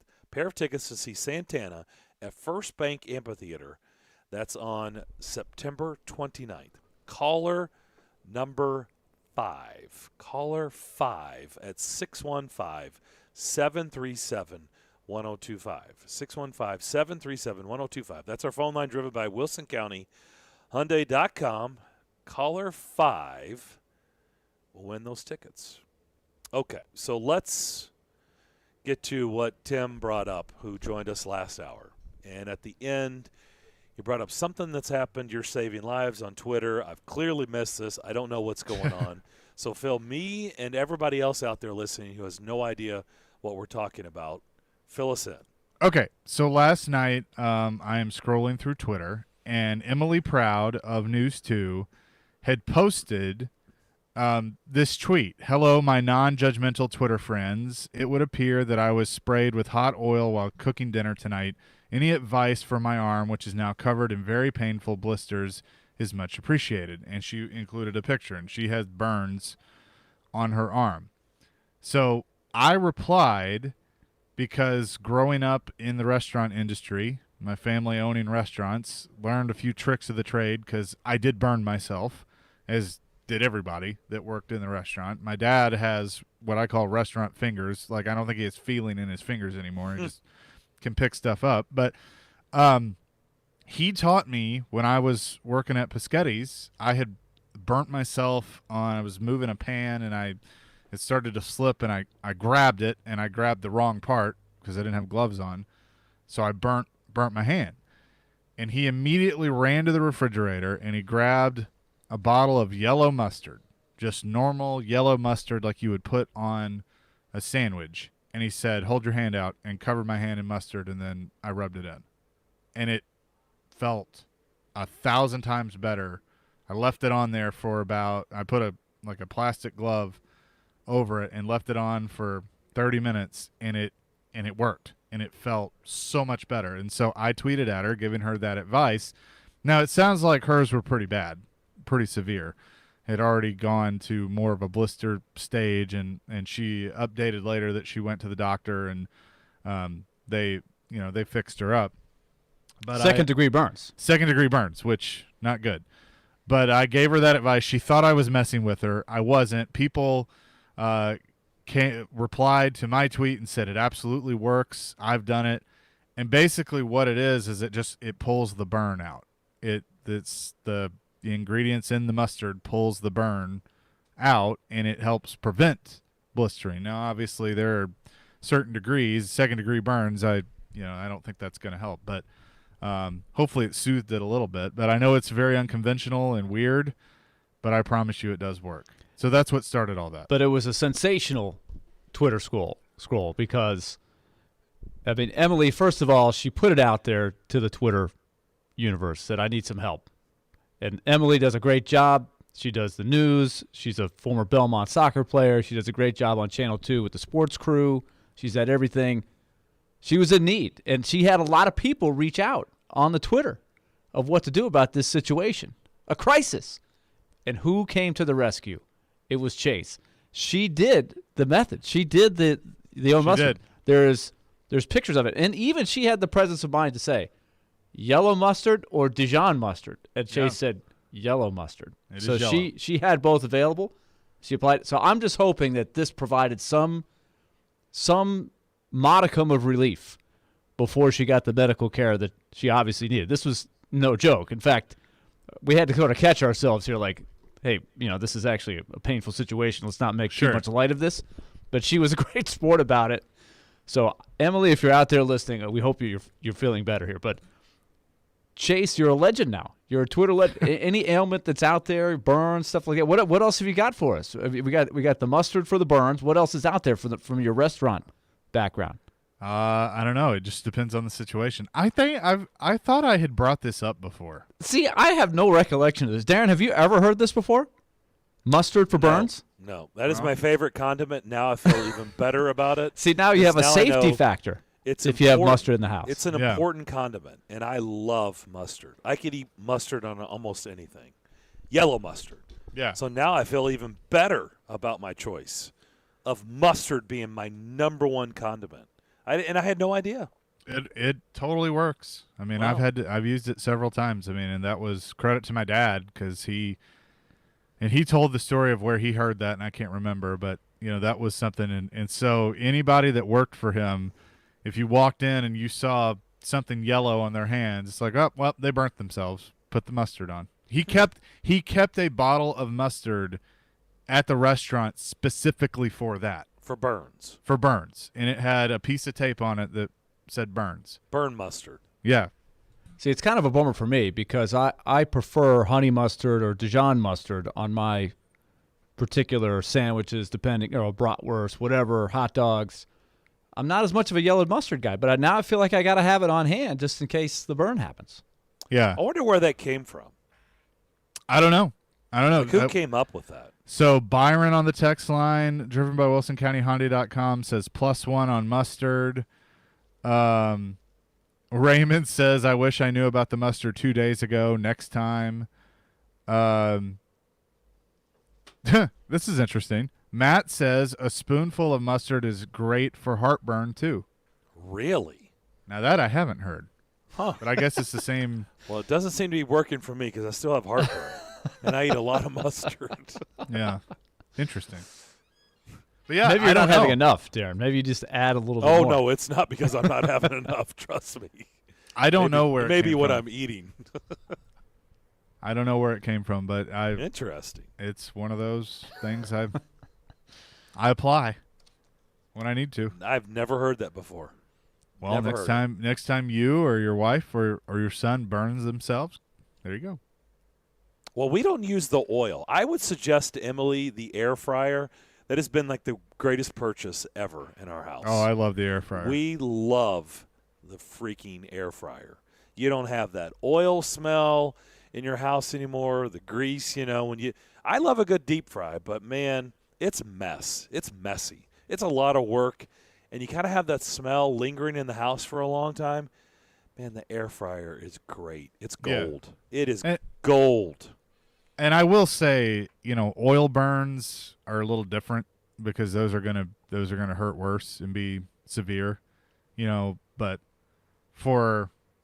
and I wasn't I gave her the advice because that's what I knew, but she obviously still had to go to the doctor. But yeah, I agree. Air fryer, good way to go. It's the bomb. Emily, Better get the for air you. fryer, and you won't have to worry about these burns again. Probably it. better for you too. Trust me. Yeah. Okay. You're probably right. I'd say that's good. Even though advice, there's too. something about deep fried anything. It's just so good. Oh, I didn't say I didn't like it. Don't get me wrong. I love deep fried, but it's messy. When you have to do it in your house and that smell lingers, and as we just found out, you can get jacked up from it too. You won't get that with the air fryer. I'm just saying. Get the big one too, by the way. Don't even go with the smaller one. Get the bigger air fryer. You'll love it. We use the air fryer now all the time. Chicken, fries, whatever. Chicken, it's fantastic. Onion rings, fries, tater tots, chicken especially. Actually, you'd be surprised what you can put in there. Pizza. You can put all kinds of stuff. You can reheat stuff. What Yeah, what that's I've what we done, do. like We like do. if I've gone to I did this not too long ago. I'd gotten chicken fingers at a restaurant. If you microwave them, it makes them mushy, and they're, it's not it heats them up, but they lose the crunch. Actually, it makes them rubbery. Rubbery. There you go. That's a better way to put it. You throw them in the air fryer, it's just like new. It's a bomb. It's a bomb. We're here to help the people today. We are right. here to help. But we can just eliminate the whole mustard scene if you just get air fryers. I'm telling you. Well, and I mean, it's amazing what people respond to. Our text line blowing up. Can confirm 1,000% mustard works for burns. I've used this so many times, no clue where it came from. Nate, does expired mustard work? Oh, Nate. Maybe to eat, but for burns, I think you're fine. Tom has doubled down on eating a spoonful of yellow mustard is a cure for heartburn. I'm going to try that next time I have heartburn. And I can do a spoonful of yellow mustard. That doesn't bother me at all. Weston and Columbia. When I was in high school, we would keep packets of mustard on the bench for whenever a player got cramps. Really? Now that I haven't heard. What about mustard for hot chicken? James asking that question. Now that I don't know. Does that? I mean, I guess that could counteract the hot chicken. You're saying on your tongue. if you're just getting completely smoldered by some hot chicken. Do you want me to gross you out? Sure. Oh, sure. Okay. That sounds like a great idea. I'm going to gross you out. Well, I sang earlier, so you're going to be probably a lot of people will be mad. I put mustard on my macaroni and cheese. Whoa! I just douse it in yellow mustard. Yeah, that should be a felony. I know. I said I'm going to make you mad. Why? I just love it. I love mustard. I told you. Two things that I'm not big into. Oh, I can eat. Well, you don't like mac and cheese? I'm not a mac and cheese guy at all. A plate full of mac and cheese with mustard all over it. Interesting. I don't. Yeah, I can't say that I've ever done that. School cafeteria, when they would give you the squared pizza, school lunch, the pizza. Yeah. I put mustard on mine. What? Yep, I did. So you're like one of those. Everybody knew it. Everybody knew that I was going to put mustard all over my pizza. Like you know how there are these wackos that will literally just eat ketchup out of the bottle. Like you're like that with mustard. It sounds like. Yeah, that's why I said it hasn't. And I like my both, heartburn. but in moderation. Hasn't fixed my heartburn. Yeah, I think it would. This kind of harkens back to 4 questions, but what using a condiment on something that is a little unconventional, like mac and cheese, is very unconventional. Very much for using mustard. I know, but like ranch is now. There's like a new. I liked ranch on a salad, or with like chicken nuggets or chicken fingers, but now. I like it with fries, and it's used for other things. As I've gotten older, a lot of people will eat ranch on anything. I'm not a ranch guy. Not a ranch guy. Yeah, you're blue cheese. I do know that. Blue cheese. Yep. Blue cheese, not a ranch. So isn't that weird that so many people know that, but yet nobody knows really the origin of where it came from, right? Nobody knows really who hatched that idea. That seems to work, and so many people know about it. Well, it's just one of those things. I'm nominating the guy from Little House on the Prairie back in the 1800s or wherever that show took place. 1800s? I think it was the 1800s. Is that true? Little House on the Prairie. I mean, they was were set. Yeah. Right? School with chalkboards. And, yeah. Yeah. What's a chalkboard? Horses and carriage. Yeah, okay.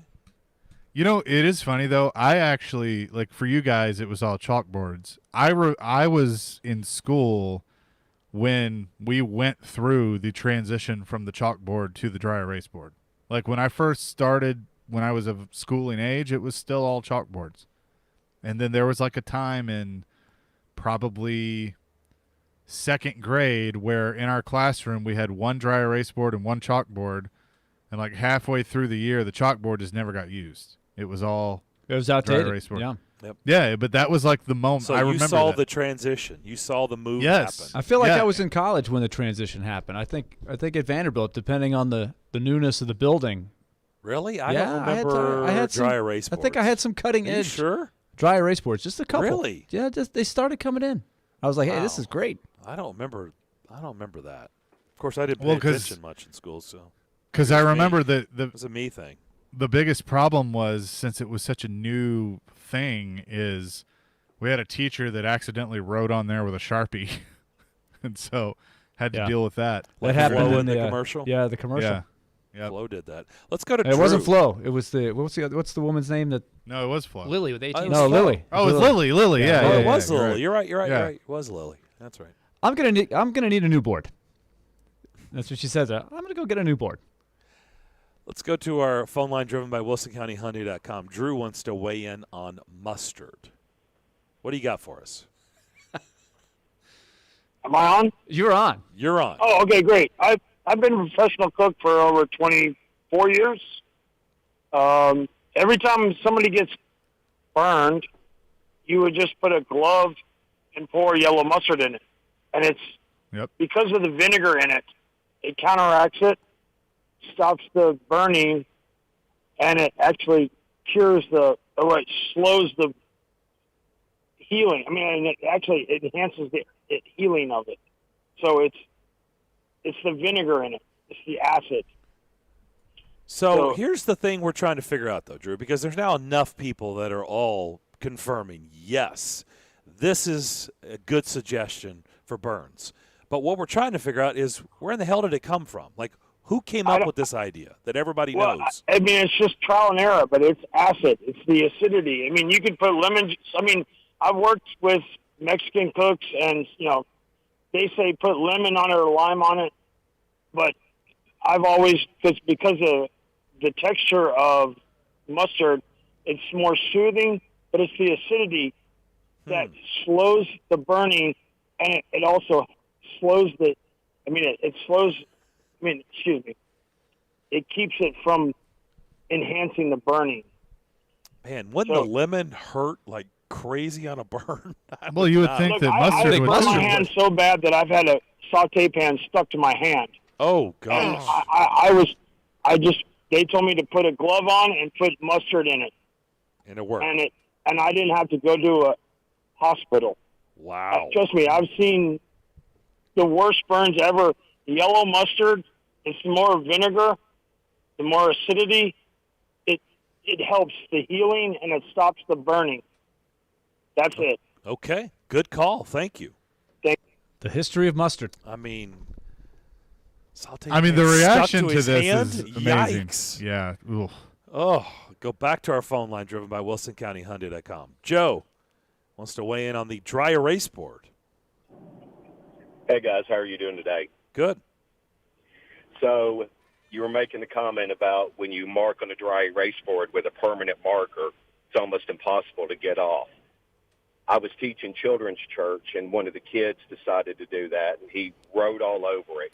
Well, I found out that if you write over it with a dry erase marker, it erases right off. Joe, you are 100% correct. Wow. 100% correct. Because I do our lineups for baseball on a dry erase board, and I have accidentally done it in a permanent marker.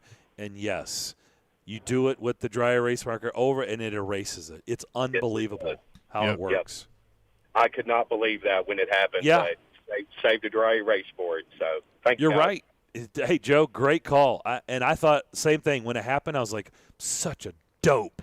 Why did I pick up the wrong pen? And I'm like, now I've just ruined it. And it was a brand new one. And I was like, man, nope. Right over it, and it comes right off. It's amazing. Well, you would never think that.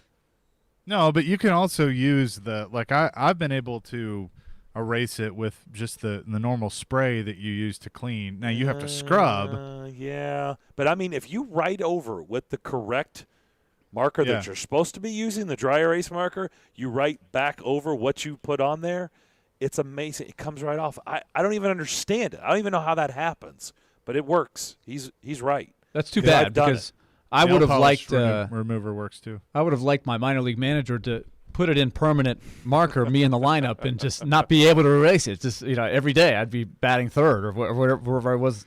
Well, I don't think we knew about that method back when you were in the minors. I know. So you're right. Too If bad. they screwed up, they would have. You would have been. You would have been in the starting lineup. Yeah. What other secrets of life do I not know of? Like these, I feel like I just don't know anything. This is a valid question by Nate on the text line. Is this or the Bridges Tunnels conversation the weirdest, best rabbit hole this show has gone down? Could be. This is up there. Here's the test. The tunnels went on for days. Yeah, it did. Does Mustard and this conversation, the dry erase board, does this go on for days? Yes, because we still have a couple of sections of this mystery we haven't uncovered. Number one is the origin of who invented mustard as a healing for burns, and number Where two, did it come from? When were the first dry erase boards? I can tell you for a fact that at Vanderbilt basketball we did all of our meetings with eraser boards. So that goes back to 1989 at least. So wow, I don't remember any from high school. So because high school was definitely chalk. Yeah, but of course the newness of the building has something to do with it. So see, that's true too. When I was in elementary school, it was all chalkboards for me. Yeah, and that was like in the early. So we're trying to figure out when did the transition start from the chalkboard to the dry erase? Well, see, and mine was way before Elijah. You know, when the transition started. Now, you know, it depends on the school. It depends on the school system. You know, there's obviously finances involved there. Yeah. Congratulations to Craig. Is it Woolley? Yes. Elijah? Woolley. Craig Woolley was the lucky caller. So good job, and thank you, Craig, for listening to the show, because that's why it pays. You just never know when we're going to give something away. Willie, tell everybody about Loan Pronto. And what was more valuable to Craig, the knowledge that he received about mustard and eraser boards, or the prize that he won on our show?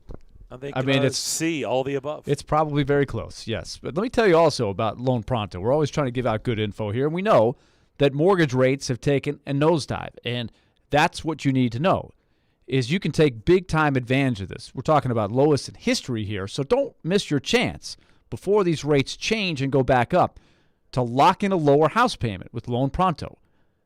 Call Loan Pronto today. Take advantage of their super popular zero-cost refi program where you can get a rate with an APR in the low twos, no junk fees, no closing costs. Yes, they pay your closing costs. That's money in your pocket. Loan Pronto's all-digital process, too, is very fast and easy. Virtually no paperwork required. Most loans get done in about 14 days. And if you act now, you can skip your next 2 house payments. Once again, that's going to do wonders for your budget these next few months. And long-term, you're going to lower that monthly payment on your mortgage. Call right now, 615-499-5780. That's 615-499-5780, or go to loanpronto.com. Equal housing lender. NMLS 1661781. Subject to lender approval. Not all loans eligible for zero-cost option.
Back here on Darren, Daunic, and Chase, presented by Curation CBD.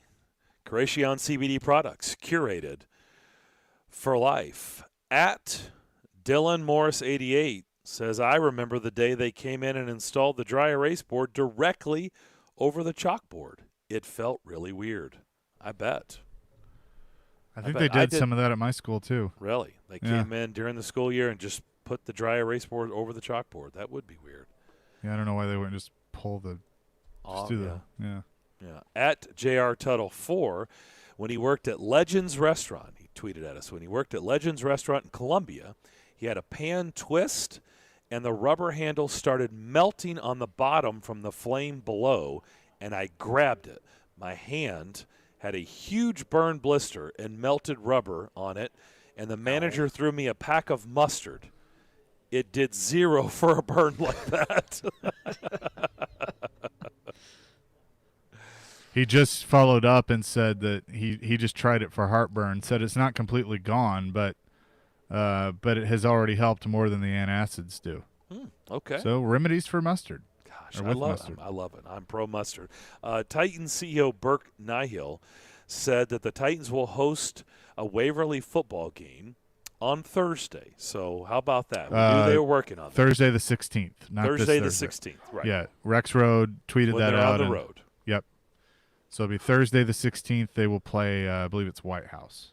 Really cool stuff. I saw some clips this morning of the team representatives bringing out all the equipment to the high school.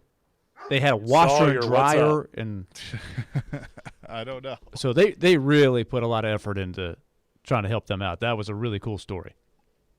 He talked about renovations too, that they hope to reveal more of the plan later in the season of what's next for that. We know Darren's thoughts.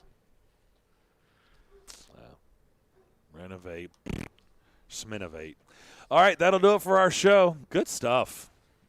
We'll have silly underdog picks tomorrow, along with a lot of other things as we get geared up for the start of the NFL season. The Bucs hosting the Cowboys and inch a little bit closer to the Titans hosting the Cardinals. Enjoy the rest of your hump day. Be safe. We want you back with us tomorrow morning at 10 a.m. We'll see you then.